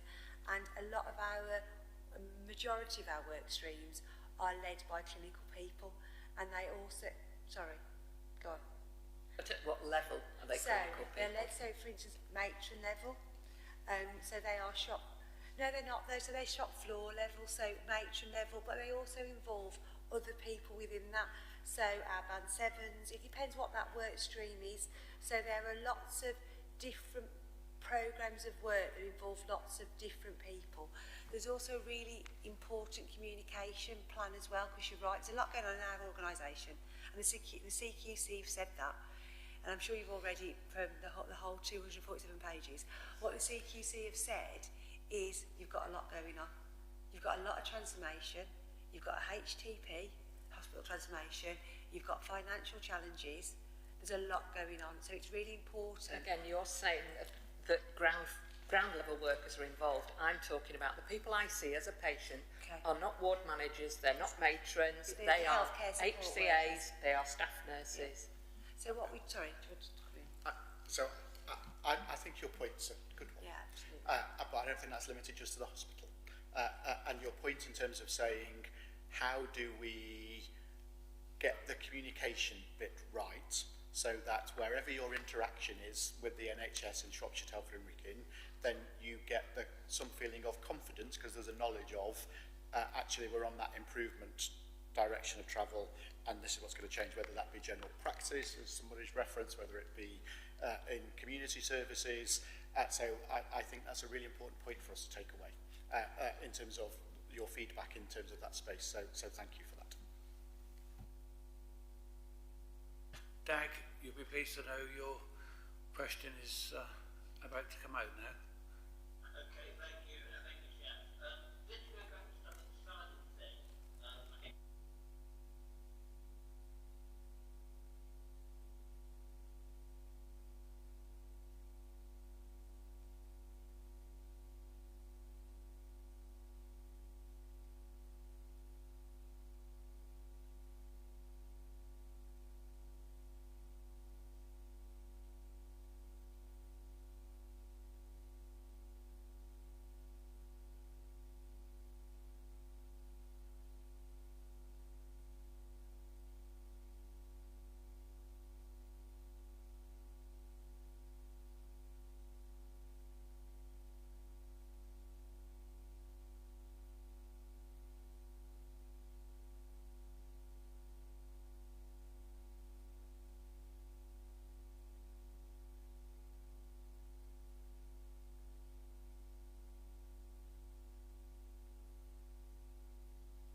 I'll pick up up on some of that, you're right in terms of you could have saved the National Audit Office many pages of their report, Doug, in terms of your exact summary of their conclusion. In terms of that, you could have saved them some 60-odd pages of writing to get to that point. I think, look, I co-chair, and I have the privilege of co-chairing both health and wellbeing boards with the two councillors that lead that in terms of Shropshire and Telford and Wrekin. I think the importance of the conversation there, which is more progressive than other systems and areas I've worked in around that prevention agenda, around the community support, around the community infrastructure piece, is something that we need to continue to both hold on to, cherish, but also develop, build, and continue to drive forward. Because what I hear at both health and wellbeing boards of the work that's happening with public health teams, with local community champions, with the voluntary community sector, is something that we need to continue to support, develop, build, because that's the piece that will start to turn some of those dials that you've talked around in terms of the gloomy outlook. We are going to, I think, require ongoing investment nationally if we want to deliver the NHS in the way that people expect the NHS to be delivered. That's a decision that national government will make, and we'll work through that. But you made that point as well. The final bit is you're right. No hiding point, nothing hidden from me in that perspective. As a system, we are some 9% deficit versus turnover, which is significantly higher than other integrated care systems in that space. 9% is too high. It's lower than it was last year, so if we're talking percentages in terms of bringing that down, then we're in a better place than we were last year, but it's not where I would want us to be, not where any of us would want to be. Your point in terms of the cuts to community services, I don't recognise that locally. Indeed, from a integrated care board, we've invested in community services locally and invested in additional services to support some of the challenges that we've been talked about. Of course, if the Chief Exec of Shropshire Community Health was sitting here, she would say that investment could have been doubled and should have been more, and I would respect that and recognise that. But actually, we're one of the few areas where we've continued to invest in community services in terms of supporting that and looking to make progress in that area. And we've continued to meet our funding obligations in all of the areas where we get the here's the expectation of the amounts that you'll fund and put into those places. So I think there's a really important message there of we've not taken a decision to cut either community or other areas where we've got an expectation in terms of delivering minimum standards, whether that be the mental health investment standard, whether that be better care fund. So against that financial challenge, we've maintained our funding commitments in that space, which is different to many other parts of the country. Now, I'm under significant pressure in that regard, so we need to keep bringing that percentage down. Next year it needs to be less than 9%, and it needs to come, and we need to deliver on that and bring that down year on year. Whilst I'm here, I'm not going to do that at the expense of community provision though.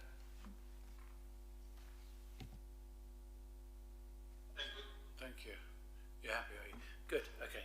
On that basis, it's 3:45. Should we have a 5-10 minute break? Are you ready for that?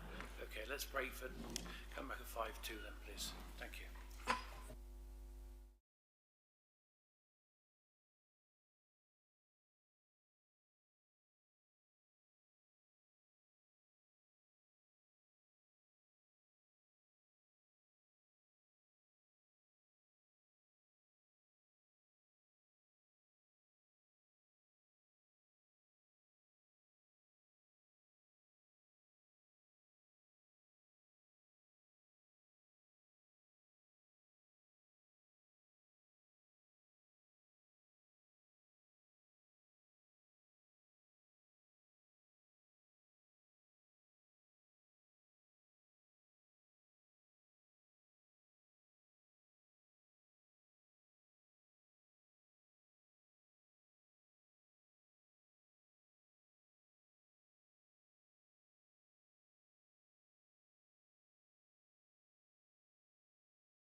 much indeed. Welcome back from the break. We'll start again.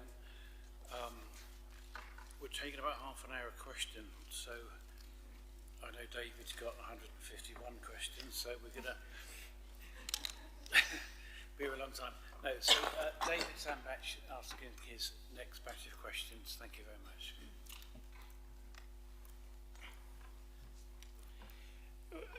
We were interested to know that the CQC rated the UEC at RSH as requires improvement, but the same service at PRH was rated as inadequate.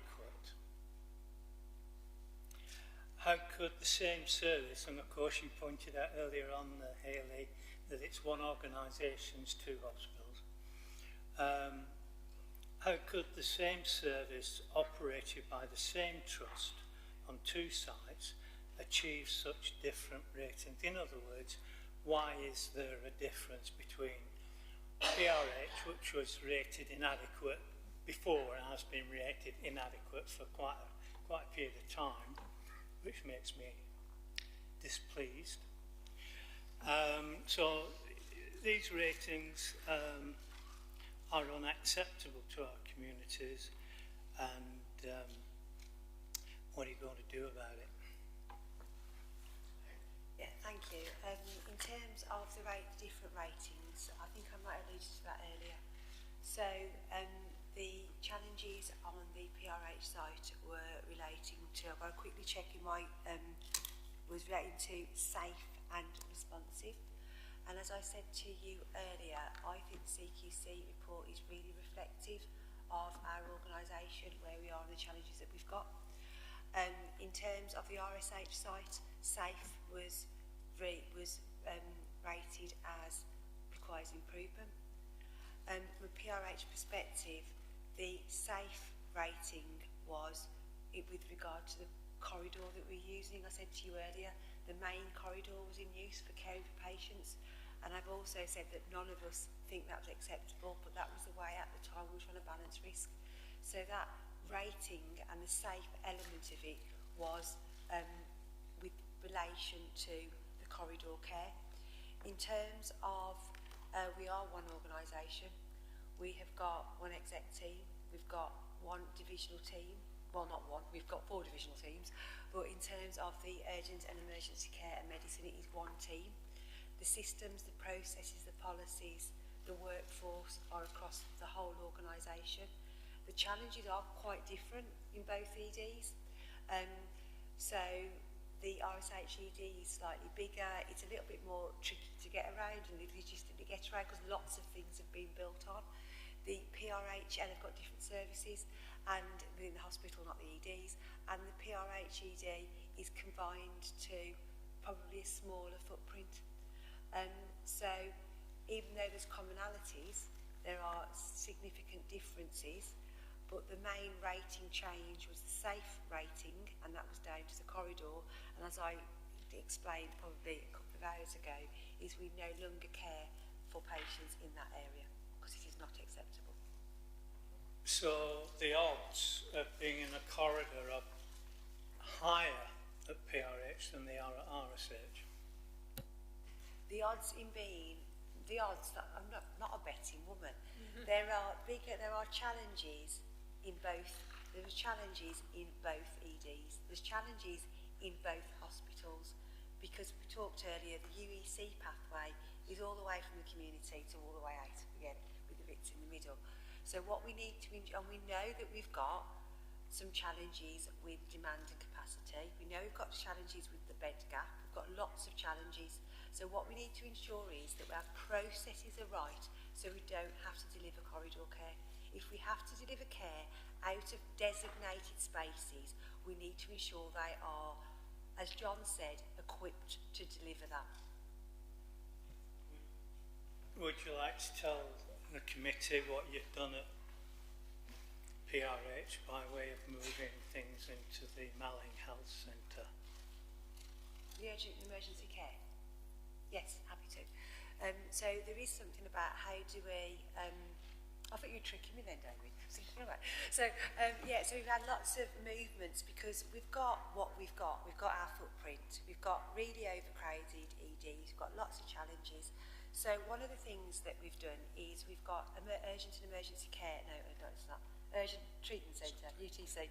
Urgent Treatment Centre was based within the ED footprint. That's now been moved, still within the PRH site, but with the Mannings building, and that's allowed us to create a space for children and young people, a designated space, and it's a great space, if I'm honest. We've got designated waiting rooms, we've got more treatment rooms. We're seeing a real impact on our time to triage for children. We also double triage at times, so that's a real positive move, so thank you for that. And also to enable us not to use that main corridor, because there's been lots of work at the PRH site, especially in terms of the elective hub. So as you know, we've got the new elective hub that's moved up onto the first floor. I don't know what I'm using my hands for, the first floor. And that's also allowed us to, and they've got designated theatres up there, so we've got more space within the ED to create additional capacity, really. So a lot of it is moving spaces. To me, it sounds like you're telling me there's no more corridor use at PRH. There is no main corridor use. Where's the rest of the corridor? So we have got spaces within the ED that we do when we're at capacity. We have to use spaces within the ED. So you've solved the main corridor. The main corridor is no longer in use. It is absolutely not. So we've got a hospital full protocol, and that is our framework, and it is not in there. I'm very pleased to hear that. So am I, David. So is John, if I'm honest. Thank you. I just asked that, or clarify, a hospital full protocol, so if somebody turns up in urgent need of care, you're going to say, sorry, we... No? Sorry, what was that? Sorry, I was not. Can you explain what a hospital full protocol is to somebody like me? No. God, no. Sorry, I'm nodding for you, yes. No, it doesn't mean it's no, not at all. We can't close our doors. We give emergency care for our local communities. When it's hospital full, it's when we are working at, there's certain levels you have in a hospital. So there's certain levels of escalation between 1 and 4. We operate at quite high levels because we've got really full hospitals with full occupancy. So what we need to do is ensure that we've got a framework that when we're at certain levels, we do what's the next step, what do we do next, what spaces do we use to provide care to our patients, because we cannot close our doors, and we would not close our doors. But what we need to do is ensure, as John said, we are risk assessing and making sure that we're mitigating as much risk as possible. I hope that makes sense. Thank you. You worried me there when this is hospital full. Okay. The next one on the playlist is we understand that the normal process for a CQC inspection would include a use of resources evaluation. That's the normal thing. In actual fact, it's usually before the main inspection.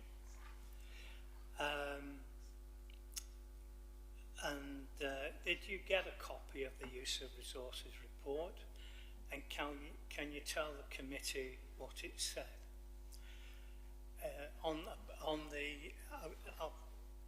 Because we're all honest and open with one another, basically on the CQC website, it actually had use of resources down as inadequate. That was the judgment, and it's it's hidden. You have to know where to look, but on the CQC website, it's got use of resources report. It's got a red dot against it. Now, did you get a copy of the use of resources? Because they did, in fact, do an inspection, which I think overlapped, didn't it, a little bit with the CQC? So, okay, so the report that we've got is the report that has been shared on our website. I can come back to you and I can confirm whether or not a use of resources report was received. I haven't received it. You haven't. How about you, Simon? Did you get it? Not that I'm aware of, David, and I'm just checking, because in my head, I thought the use of resources report had changed and was no longer what the CQC completed and undertook, because I thought they'd moved when they changed their single oversight framework with NHSE, and NHS Improvement was no longer available, but I would need to go back and check. Well, I'll send, we can send you the data, but basically... The report on the website, sorry. It's on the CQC website. The report is? No, it isn't. It's just the rating, and that's why I'm asking. And is it dated? Pardon? And is it dated? I can't remember, but it's... The bottom line is, in the past, use of resources has been on the CQC report. Yeah? Yeah, and I'm aware of it in the past. Right. Now, what it isn't is with this report that was published in May. Use of resources, and I would say this, wouldn't I, bearing in mind my background, is a very important piece, a very important document.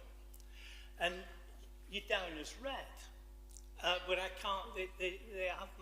They don't put that document on the resource, and that's why I'm asking: have you had it? If the answer's no, then that's a damn disgrace, to be quite frank, because officers, well-paid officers at the CQC and NHSE Improvement who do that work should have made that document available to you and to members of the Shropshire public. Thank you, Chairman.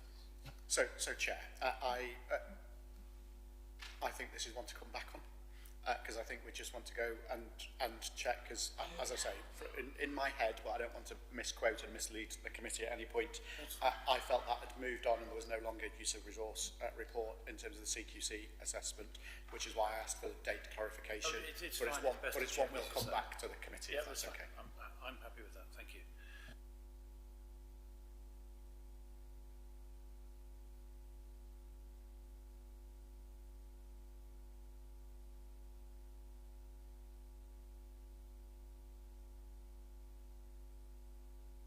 Do you want to turn your microphone on, David? Sorry. The committee are concerned to see the frequency that equality, safety and safeguarding came up in the must-dos in the CQC report. What actions are going to be taken by when to ensure that the issues which resulted in these judgments will be addressed and no longer a concern? Do you want me to read it again? It's quite complex, but the committee are concerned to see the frequency that equalities, safety and safeguarding came up in the must-dos in the CQC report. What actions are going to be taken by when to ensure the issues which resulted in these judgments will be addressed and no longer a concern?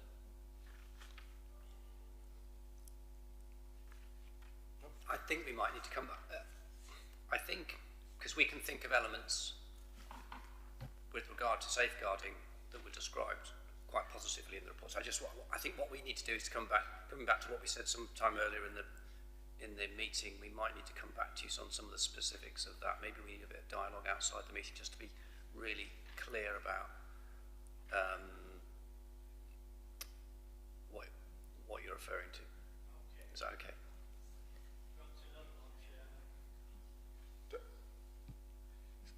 Can I just... So, Chair, sorry, if with permission, and I can't take credit for this, but Vanessa found it. You're going to do the same thing. Go.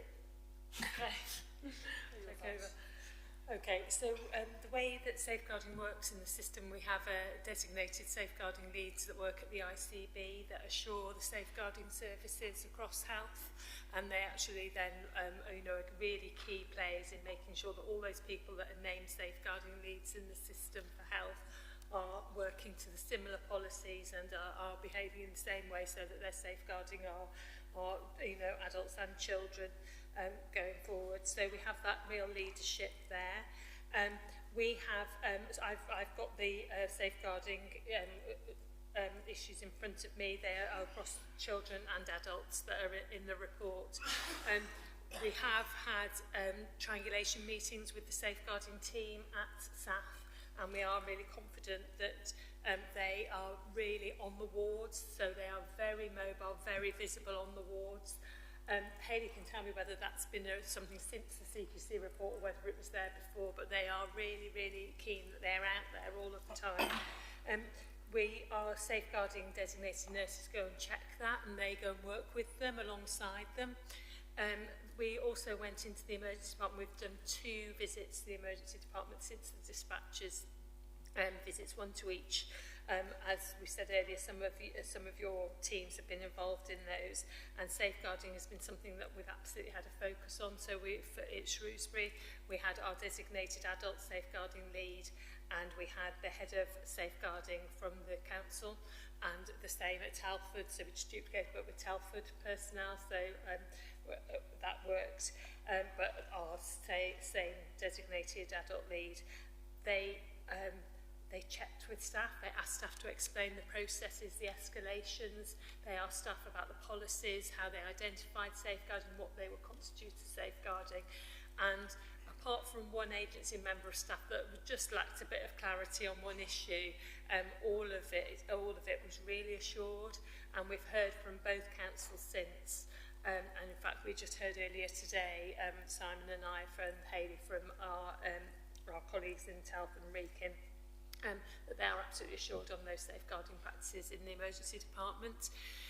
The ones around children relate to children that have come to the emergency department to be seen, but because maybe there's been a delay or they've been impatient or something hasn't met their needs, they've left, their parents have taken them or their guardians have taken them away. And there is now a really firm process in place, which we have checked as an ICB, because this was actually an area of concern in the last CQC report. There's a really firm process that those children are followed up the next day by a member of the nursing team. I think originally it was a consultant, and that didn't work as well as the nurses doing it. Sorry, John. But I think the nurse got a bit more flexibility maybe around the times of day they can do that. So they follow up with those children the same day or the next day, if it's been overnight, to say to those parents, how's your child? Have you had are their needs met? And is there anything else we can do? And if there is any hint of, there's a safeguarding issue, then that is discussed with the parent and a referral put in. Both councils have a really solid number of referrals coming in from the local authorities. They don't all convert from the trust. They don't all convert into safeguarding concerns, but they are concern enough for the trust to say, actually, we'd like a second opinion on this. So that is all really assured. So I hope that helps. Thank you. Good. Simon, yes. So just to confirm, we've had a Telford and Wrekin Safeguarding Board, which had all of its members this morning. We've had one previously, a joint board with Shropshire as well, to assure ourselves that all of the statutory safeguarding concerns, and when they become a concern, we look at those and triage them, then they're transferred into what they call a Section 42 inquiry, which is in a real sort of a safeguarding sort of inquiry into a particular incident, an issue. So we've assured ourselves that that's happening certainly within PRH and also Shrewsbury Hospital. What I would say as well is that there is some training and some awareness with our teams going in and working with the staff within the A&E department, but also maybe internally within the hospital. So there is a sort of a process that we're putting in place to make sure that awareness and training, so that right referrals are dealt with in the right and speedy way as well. And any issues around unsafe discharges, again, there is another sort of process we put in place with our practitioners and our service. So we want to assure ourselves people, one, are safe, and two, if there is an issue, we deal with it and manage and support that person, but also making sure we change the practice as it stands. So that's part of that. But obviously, again, go back to that assurance. It's listening to the individuals and the people who also may not be in that sort of area as well. So it's about that sort of making sure we engage across a range of people, certainly younger people going there as well. certainly sort of, people with, sort of various needs, mental health and other needs as well. Thanks.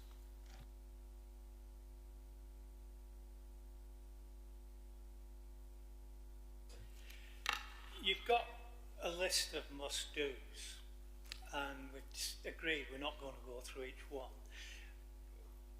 If my question would be, your list, have you got it all prioritised? Which you're going to smash up first and which comes a bit lower down? You have that list.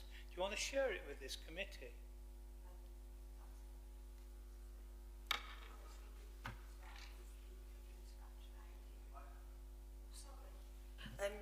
I think if that's what the committee want, we can work out how we share that. That makes sense, if I'm honest, because I've got lots of action plans with lots of alignment. Yeah, so okay, sorry, do you want to come in before I carry on? I was talking about the governance around it. I think the most important thing as well is the governance around it, because we have our core services, and the core services that have got those must and should do's include, I think there's probably 10 in children and young people, so they will be actioned, but also will then go through the Paediatric Transformation Committee that John chairs for sign-off. The urgent and emergency actions, which will go through, and medicine, that will go through the urgent and emergency care committee that Sarah chairs and I'm her deputy. And then palliative end of life will go through the steering group. And just for clarity, we've had no must or should do actions for maternity. So there's a really robust... There's just should do's in end of life. There's no must, there's just should. But the must and should are they are used together because it's really important. But what I'm trying to explain is that we don't just put them in an action plan over here. They've got to be integrated into the transformation, the improvement work that we're doing. So they feed through our transformation committees, and ultimately they go to board via our Quality Safety and Assurance Committee.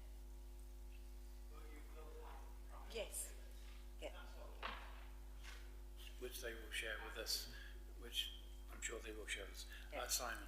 So a couple of bits, hopefully, just to clarify. And again, I take credit for Vanessa's work in the background on this. But just to close down the point that we were getting asked about previously, in terms of the use of resource assessment, in the main CQC report that's published on their website on page 3, it states there was not a separate use of resource assessment in advance of this inspection. So I think I can close that matter down, if that's okay. HSE, business as usual, I understand. And then on the second bit, in terms of this conversation, and I know, David, you will have done this analysis and we'll have the detail on this.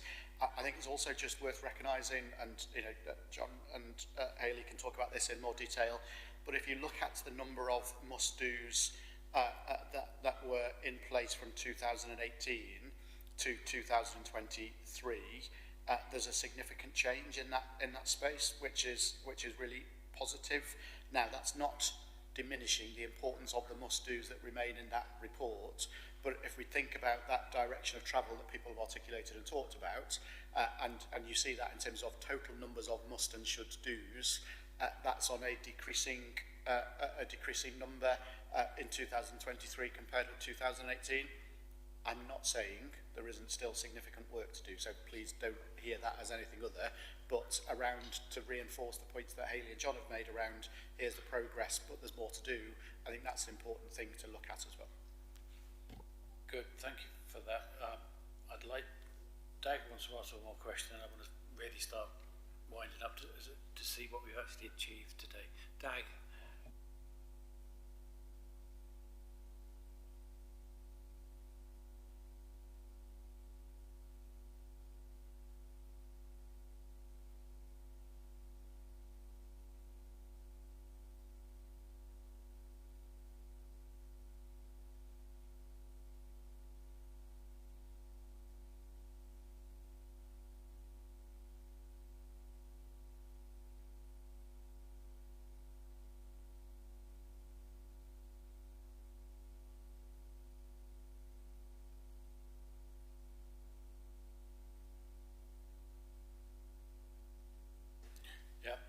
I underline that fact. Yeah. Something that's So passionate Yes, absolutely. They've all got timescales. They've also got evidence, because it's all very well someone going, I've done that action. So there's evidence of what would constitute as the action being completed. I talked earlier about our reverse rag rating concept, and that's really important because the reverse rag rating not only looks at have we delivered, but have we delivered with the evidence we said we're going to deliver, but have we delivered it and it's evidence and assured, and that's really important. So this is the methodology that we've used for maternity. So we've used this methodology since 2021. And it's proven really successful because it absolutely demonstrates have we delivered, and most importantly, are we on track? And if we're not on track, why are we not on track?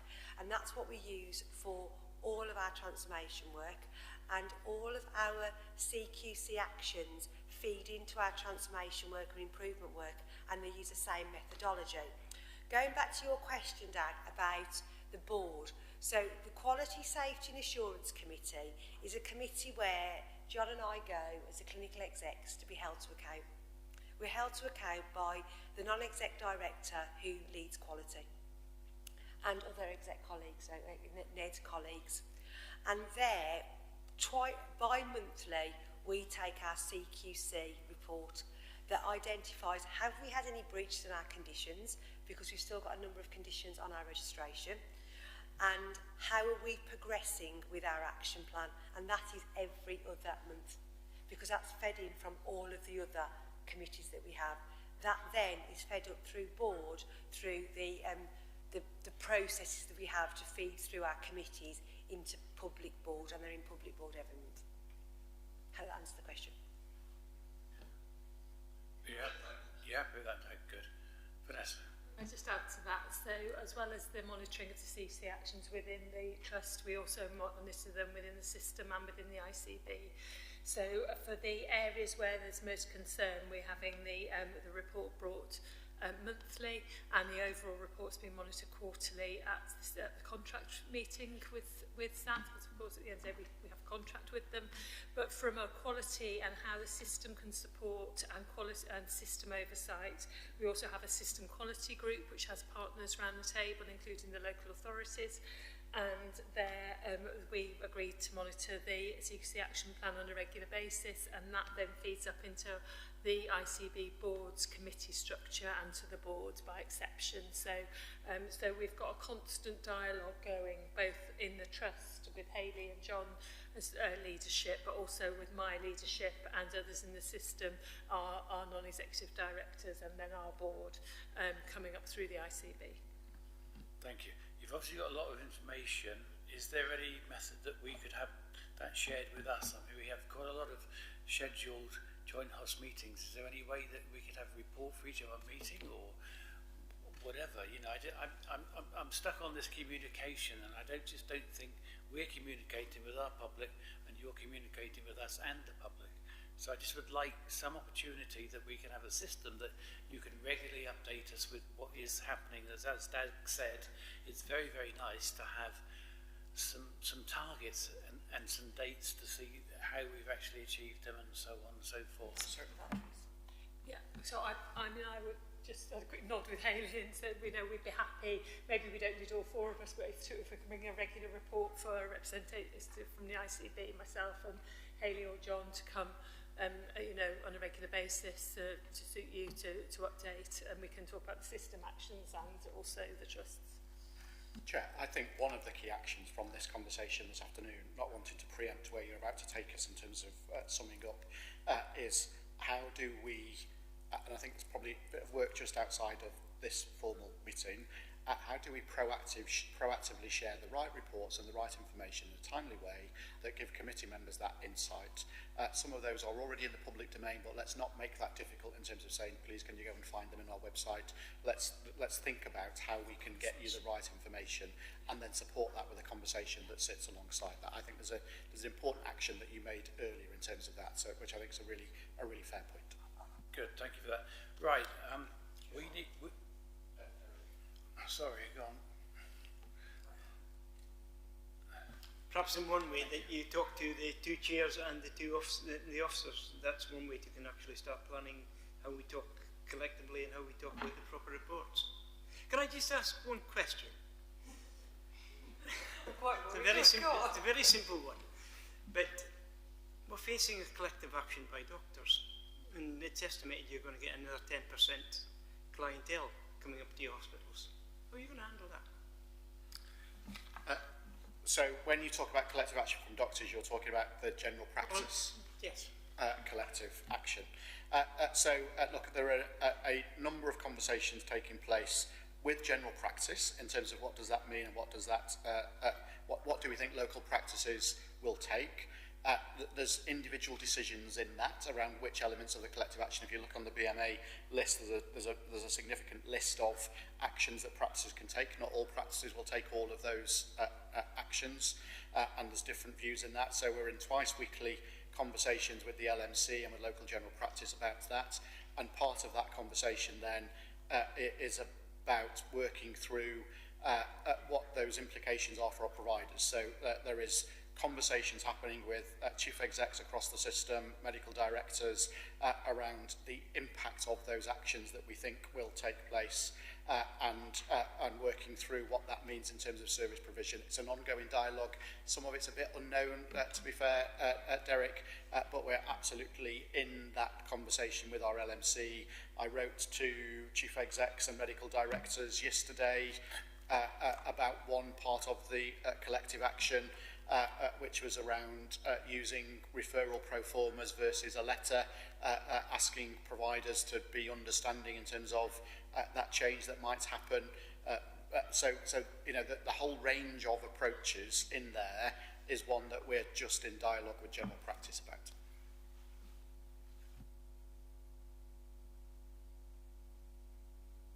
One final point, if I may. Might need to see. One consistent thing through all of the CQC reports as I've tracked back to 2018 is various actions of should-dos and must-dos relating to governance. It features quite highly. Given that SAF's chief exec is moving on, given that you're getting a new chair of your board, a chair in common, is it? What assurances can you give to committee, and this might be a question that needs to be answered after today, Chair, that actually governance is going to be cracked once and for all, that you will get a system whereby all risks, all actions are followed through, etc., as detailed in all the reports? Because that does concern me.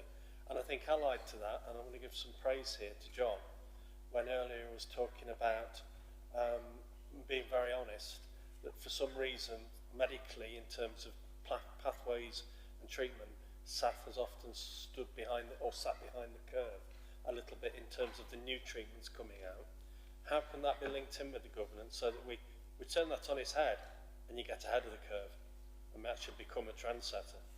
You did say that earlier, and I think that, again, for assurance for the public on both of those counts, because if you crack the governance and we actually get to a point where you're looking round the curve and not waiting for it to come to you, things will change drastically, I think. I think that's a really good point.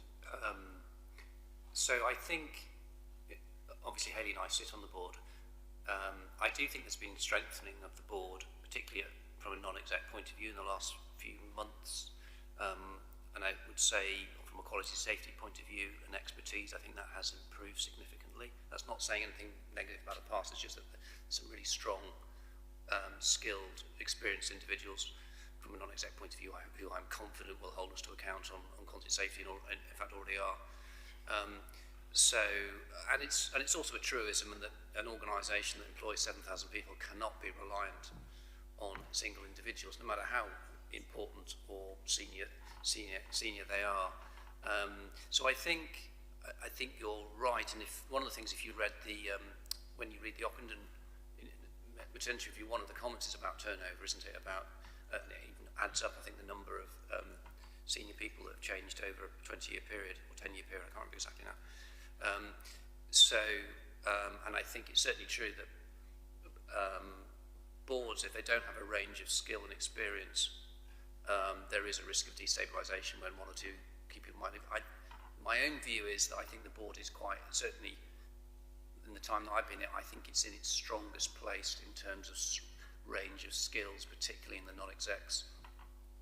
Hayley and I will try and keep up in terms of the skill on it, but I do think from that point of view. So I don't think from that, in terms of non-exec scrutiny and challenge, I don't think that'll change in relation to that. In terms of overall governance, what's changed a bit? I think we have tried to take advantage of this new patient safety framework called PSERV, and I always forget the initials, Patient Safety Incident Response Framework. So I think the way that we deliberately set out to look for themes, whereas before I think we got over-focused in isolation about trying to do a detailed report about something and not really getting the learning, whereas I think the way that we are, and in fact we started it just before PSERV came in, didn't we? Yeah, trying to look at themes, and if you look, for example, some of the things that we've looked at in paediatrics recently, I'm not just saying that because I chair the paediatrics, but you know, when we were looking at some real tragedies that had occurred in paediatrics, we thought, what are the themes here? Let's focus on those and let's get our improvement programme around the themes. And so one of the things I think that was highlighted in the CQC report, for example, was around a particular thing about highlighting deteriorating children. The notes are sticky and said it was outstanding. And it's not often that, I'll be honest, in our trust that we get written things that are outstanding in CQC reports. But I think that reflects the fact that we had looked for a theme, and there was a theme around how do you identify a deteriorating child, and there'd been an action in relation to that. So I know that's only one example, and it certainly has come through that particular approach. I think we've learned a lot from maternity, and Hayley chairs the relevant committee in there, so just to give that credit. So I think, yes, I do think I see a change, but we've got, we've still got a lot to do on that. So, but you're right to raise that, because we know that others, when they've looked in, have said that's been a problem. But I do think, I'm not knowing what you think, but I think board feels, from the point of view of non-executive scrutiny, it feels stronger than I've seen it in the last 3 years. I think your point's really good about governance, and governance is absolutely critical. And over the last probably 4 years since we've worked together, we've really strengthened governance, especially clinical governance as well. So we've got a lot of systems and processes and operational and assurance measures in place, so safeguarding for one of them.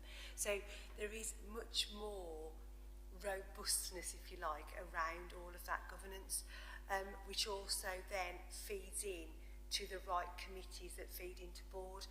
But more importantly, there's really robust governance within the divisions, because I think what you said earlier, who does all the work? And the people who do all the work are the divisions. Don't tell them that, no. And the divisions, they do a lot. It's really important that we've got good divisional governance, and that is what came across through the CQC report, that we've got leaders with the capability and capacity to deliver the challenges that we've got. And what's really important from our governance perspective, the divisions have the same governance and the same processes that then feed into myself and John from an exec perspective. So, you know, there is always work to do. PSERV, I agree with John, I think it's revolutionary in terms of its real learning and its real improvements for patients. It's not having an incident, investigating the incident, having an action, but not learning wider. The whole PSERV process is about identifying themes, system learning, which David talks about earlier, individual accountability versus systems, and then making real improvements across the whole organisation and the system. So I agree with your points totally. I think we're in a much better position from a governance perspective than we have been. There's always more to do, and there is more to do from a corporate governance perspective as well. Thank you. Good, thank you. Can I leave, you'll be relieved, can I leave the questions to maybe another time? I think our intention was to review with you the CQC report. We've addressed some of the issues, not all of it, and I honestly think everybody else would probably agree with me. I hope that we need to get together to have more discussion on that. What I want to do is not be rude to you, but request at some stage that you leave the meeting, or you can stay if you want, if you really want to, so that our committee can consider what we've done today and where we go. Before we do that, though, what sort of follow-up? What do you think we've achieved today, and what are you prepared to take from this meeting, and what are you prepared to do? If I start, Chair, if that's okay. My start, look, I started with a thank you, and John started with an honesty in terms of recognition of the impact of dispatches, the impact on all of us when we watch that, the impact on local people and staff and workforce. There's a lot of emotion when it comes to that, and so my first point is to say thank you, actually, for how this committee has been handled and how you've led through the conversation discussion around the table and online. It's been done professionally, it's been done with the scrutiny approach that you set out, Derek, and that's important because I think that's allowed us to get into a dialogue, so thank you for allowing that opportunity to explore that and explain things and get behind that. We recognise that some of these things are complex issues, and in being complex, there's not a one-word answer to them, and that impacts on your chairing in terms of the number of questions. So absolutely there's a commitment from us to either provide additional information separately, to meet again, to sit with colleagues and go through areas, open invite in terms of that. In terms of, so that's just an offer there and a commitment from our side to continue to work in partnership in the spirit of the scrutiny approach that Derek talked about. And I hope what you've seen and heard, you will be the collective judge of this, is not something of this is hidden and it's not transparent, but actually, you know, a very transparent and honest conversation exchange on the views and the response to the questions. I think we've talked about a theme around communication, but there's two bits to that. I think there's a staff piece that you talked about really helpfully around the importance of how does every single member of the health and care workforce recognise the improvements that we're trying to bring about and be able to talk about that to build confidence. Because that will have the knock-on effect to the people when you're having knocking on the doors and doing, let's hope not an election in the near future, but the messaging of the importance of the NHS locally and the importance of the NHS to people full stop. So I think there's a really clear message in that. The second piece is about this committee and reporting. So how do we share the right information in a timely way to enable you to be informed and aware of what's going on? So I think there's a theme around communication. I think the second bit is there's a theme around the CQC report, the must-dos and the should-dos, and I think we committed to a joint task and finish in that, because I think that's transactional. I think it's important, but it's about going through systematically and going through all of those in a committee like this would have taken all afternoon, but I think there's value given what we heard from committee members in that. So I think there's a theme in terms of that. I think there's the theme around improvement and demonstrating change, which I think Derek's talked about, David's talked about, Dag's talked about, and being able to come back and say, we've done work in this area, this is now different and this is what this looks like, I think is a really important bit that we probably don't do enough of, actually. So I think there's a theme about improvement in that space. And I think the final theme that I think I've picked up, but that I'm sure you'll summarise much better than I'm trying to do now, is around just that genuine commitment to ongoing dialogue and discussion. And so that, you know, that getting the right people in front of the committee to talk about the areas in a really open and transparent way, but agreeing where we can add the most value to support you in your role to enable you to apply the scrutiny function in the way that adds value to local people. Thank you, and likewise, you know, we need to discover how we as a committee can help you and how as our local authorities can help, because there are things that we need to do to support one another. We've all got a common aim, so let's follow that path. Anybody else like to make any more comments before we... No, we're all happy. Yes, David, sorry I didn't... Thank you, Chair. I have one, and we could leave it till the next meeting, but I think it's so important I'd like to raise it now. When I read the CQC report, it said that during our core service inspection, Staff raised concern around medical workforce rota, covering challenges within urgent and emergency care across both sites. Well, we all know that you've got problems there. But the one that caught me, because I didn't believe it when I read it, was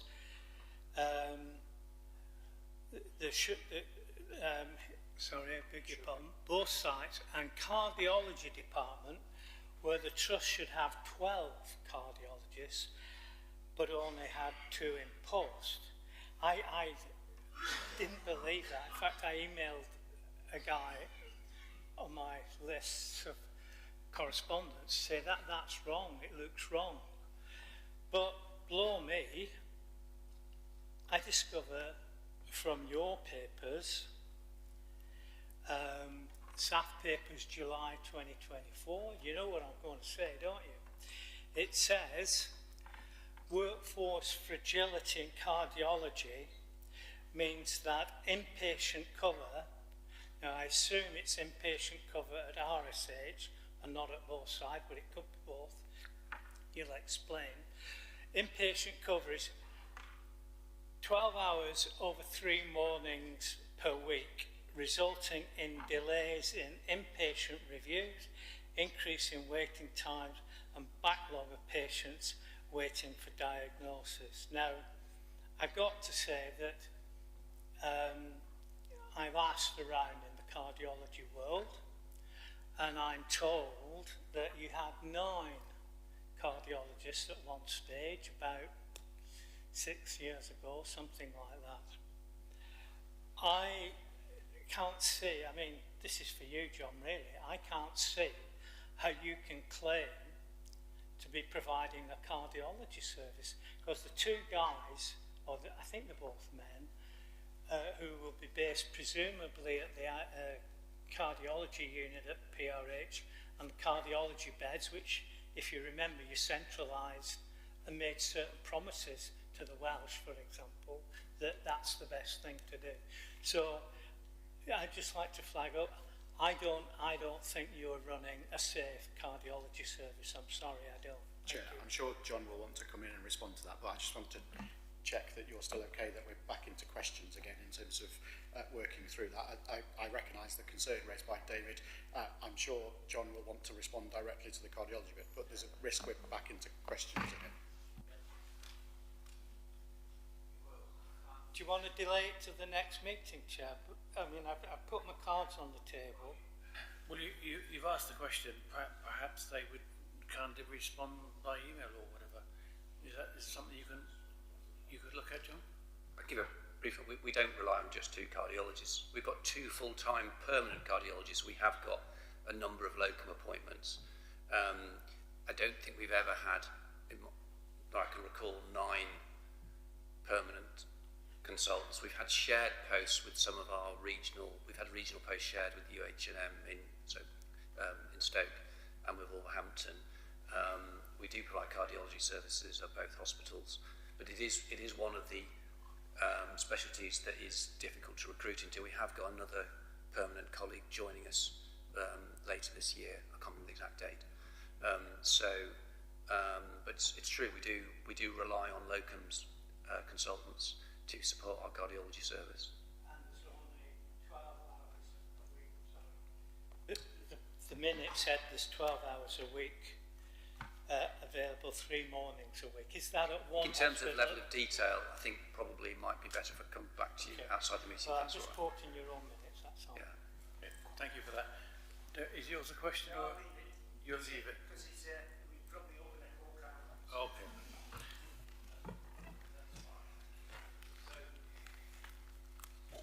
I'm doing it now. So we're going to continue to discuss what actions we think we should take from this meeting, what we can do. I found it helpful. I hope you did, and thank you very much for coming. And I know it's difficult, and I know that programme picked up and sensationalised all sorts of different things. Let's just hope that it won't get any worse, and we'll go forward from here. So thank you very much indeed for coming today. Thank you, Chair. Thank you, colleagues. Thank you for coming.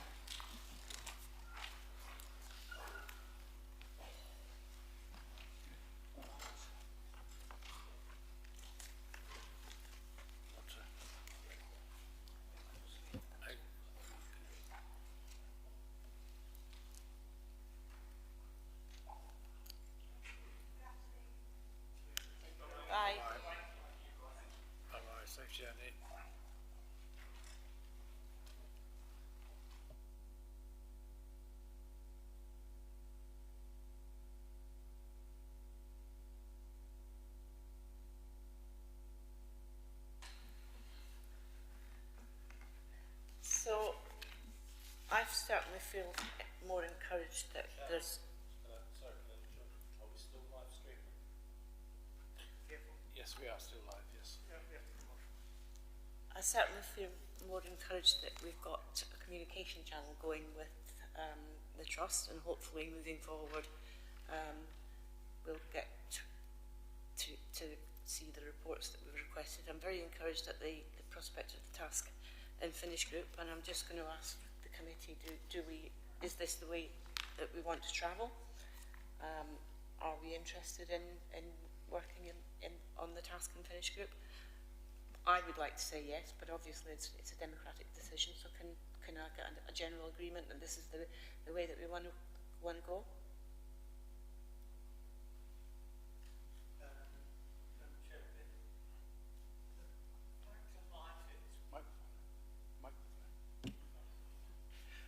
We have one of the worst performing hospital services in the country. Agreed. People are dying as a result of that. They might come back to us at another meeting and try and suggest that that's not the case, but I know it is. And we've actually had people come off-guarded comments from that lady when we had our meeting in Telford, saying there were 130 excess deaths in A&E. That is miles more than the Hopkindon death rate. So I'm quite happy to go along with the concept of we will work with them, but we cannot run away from the fact that our population is not getting what it should. All I'm really interested in is moving them from the bottom of the pile, and you've seen the numbers from the Telegraph, through up to the middle. Even if we could get to the middle, don't have to get to the top, the middle, that would make a massive difference. So I would counsel caution around not letting them off the hook on this one. Thank you. Thank you. I don't think for a moment I was suggesting that I was ever going to be letting them off the hook. Sorry, Derek, did you want to come in? Yes. We are live stream, and I think it really is important that we sit down now. We've listened to the evidence, we've listened to what's been presented to us. We need to think what the next steps are. Now, we've got a meeting on Monday, is it not? Where we can talk about this, and we can talk about where we're going to go. At the present moment, there's no recommendations we can make or anything else, but at the end of the day, we need to talk about the positives, but we also need to then concentrate on where the negatives are and what the more information that we require. Because there is a lot more that we require, and then what our next steps will be. So I'd ask that we call the meeting to an end today now, Chair. Thank you. Are you happy with that? Is that the consensus of the meeting, to move it to close this meeting and pick it up as part of the normal informal meetings that we have scheduled? With our next one, I believe, on the next Monday, and that's via Teams. Is that right? Providing we can make decisions at informal meetings, I'm happy with that. Yeah. But if we can't, then I'd like to get some response. Yeah. Okay, we can make it. Is there somebody joining us from Public Health next Monday? No? We can make the time. Sorry, not sure mine's quite so loud, I apologise. So this Monday there are no planned other attendees, so there will be time for the committee to reflect and discuss on what the committee's heard today. In the co-chairs update, there is information about when there will be visitors to the informal sessions.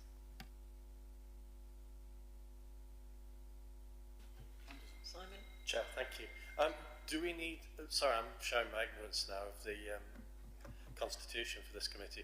Do we need to be making a decision at this meeting now publicly to say that we're passing over the decision making to Monday to make our next steps at all? There's no decision we have to make. No?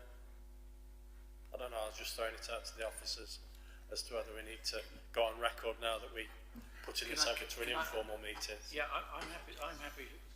Monday's fine. But I just want to get a consensus going that we realise that haven't really got the answers to our questions. We need to probe the dam site more deeper, and we need more meetings and more time to do that, and a programme of how we approach that. Because, you know, they said they would send us reports. What reports do we want? You know, those sorts of issues. We need to ask them and formalise exactly what we want. So, yeah, I'm happy for Monday, if that's okay with everybody else. Edward. Yeah, I'm just reflecting on my first meeting here today, and I would say, in my naivety, that there was also generalities generated today, and I would like to see more specifics, and I'd like to see that from them. This. I guess the public wants that. It wants the simplicity of their case that we can present to them. So, yeah, generalities are important, but I'd like to see more specifics, and in our discussions I'd like to see them extracted somehow.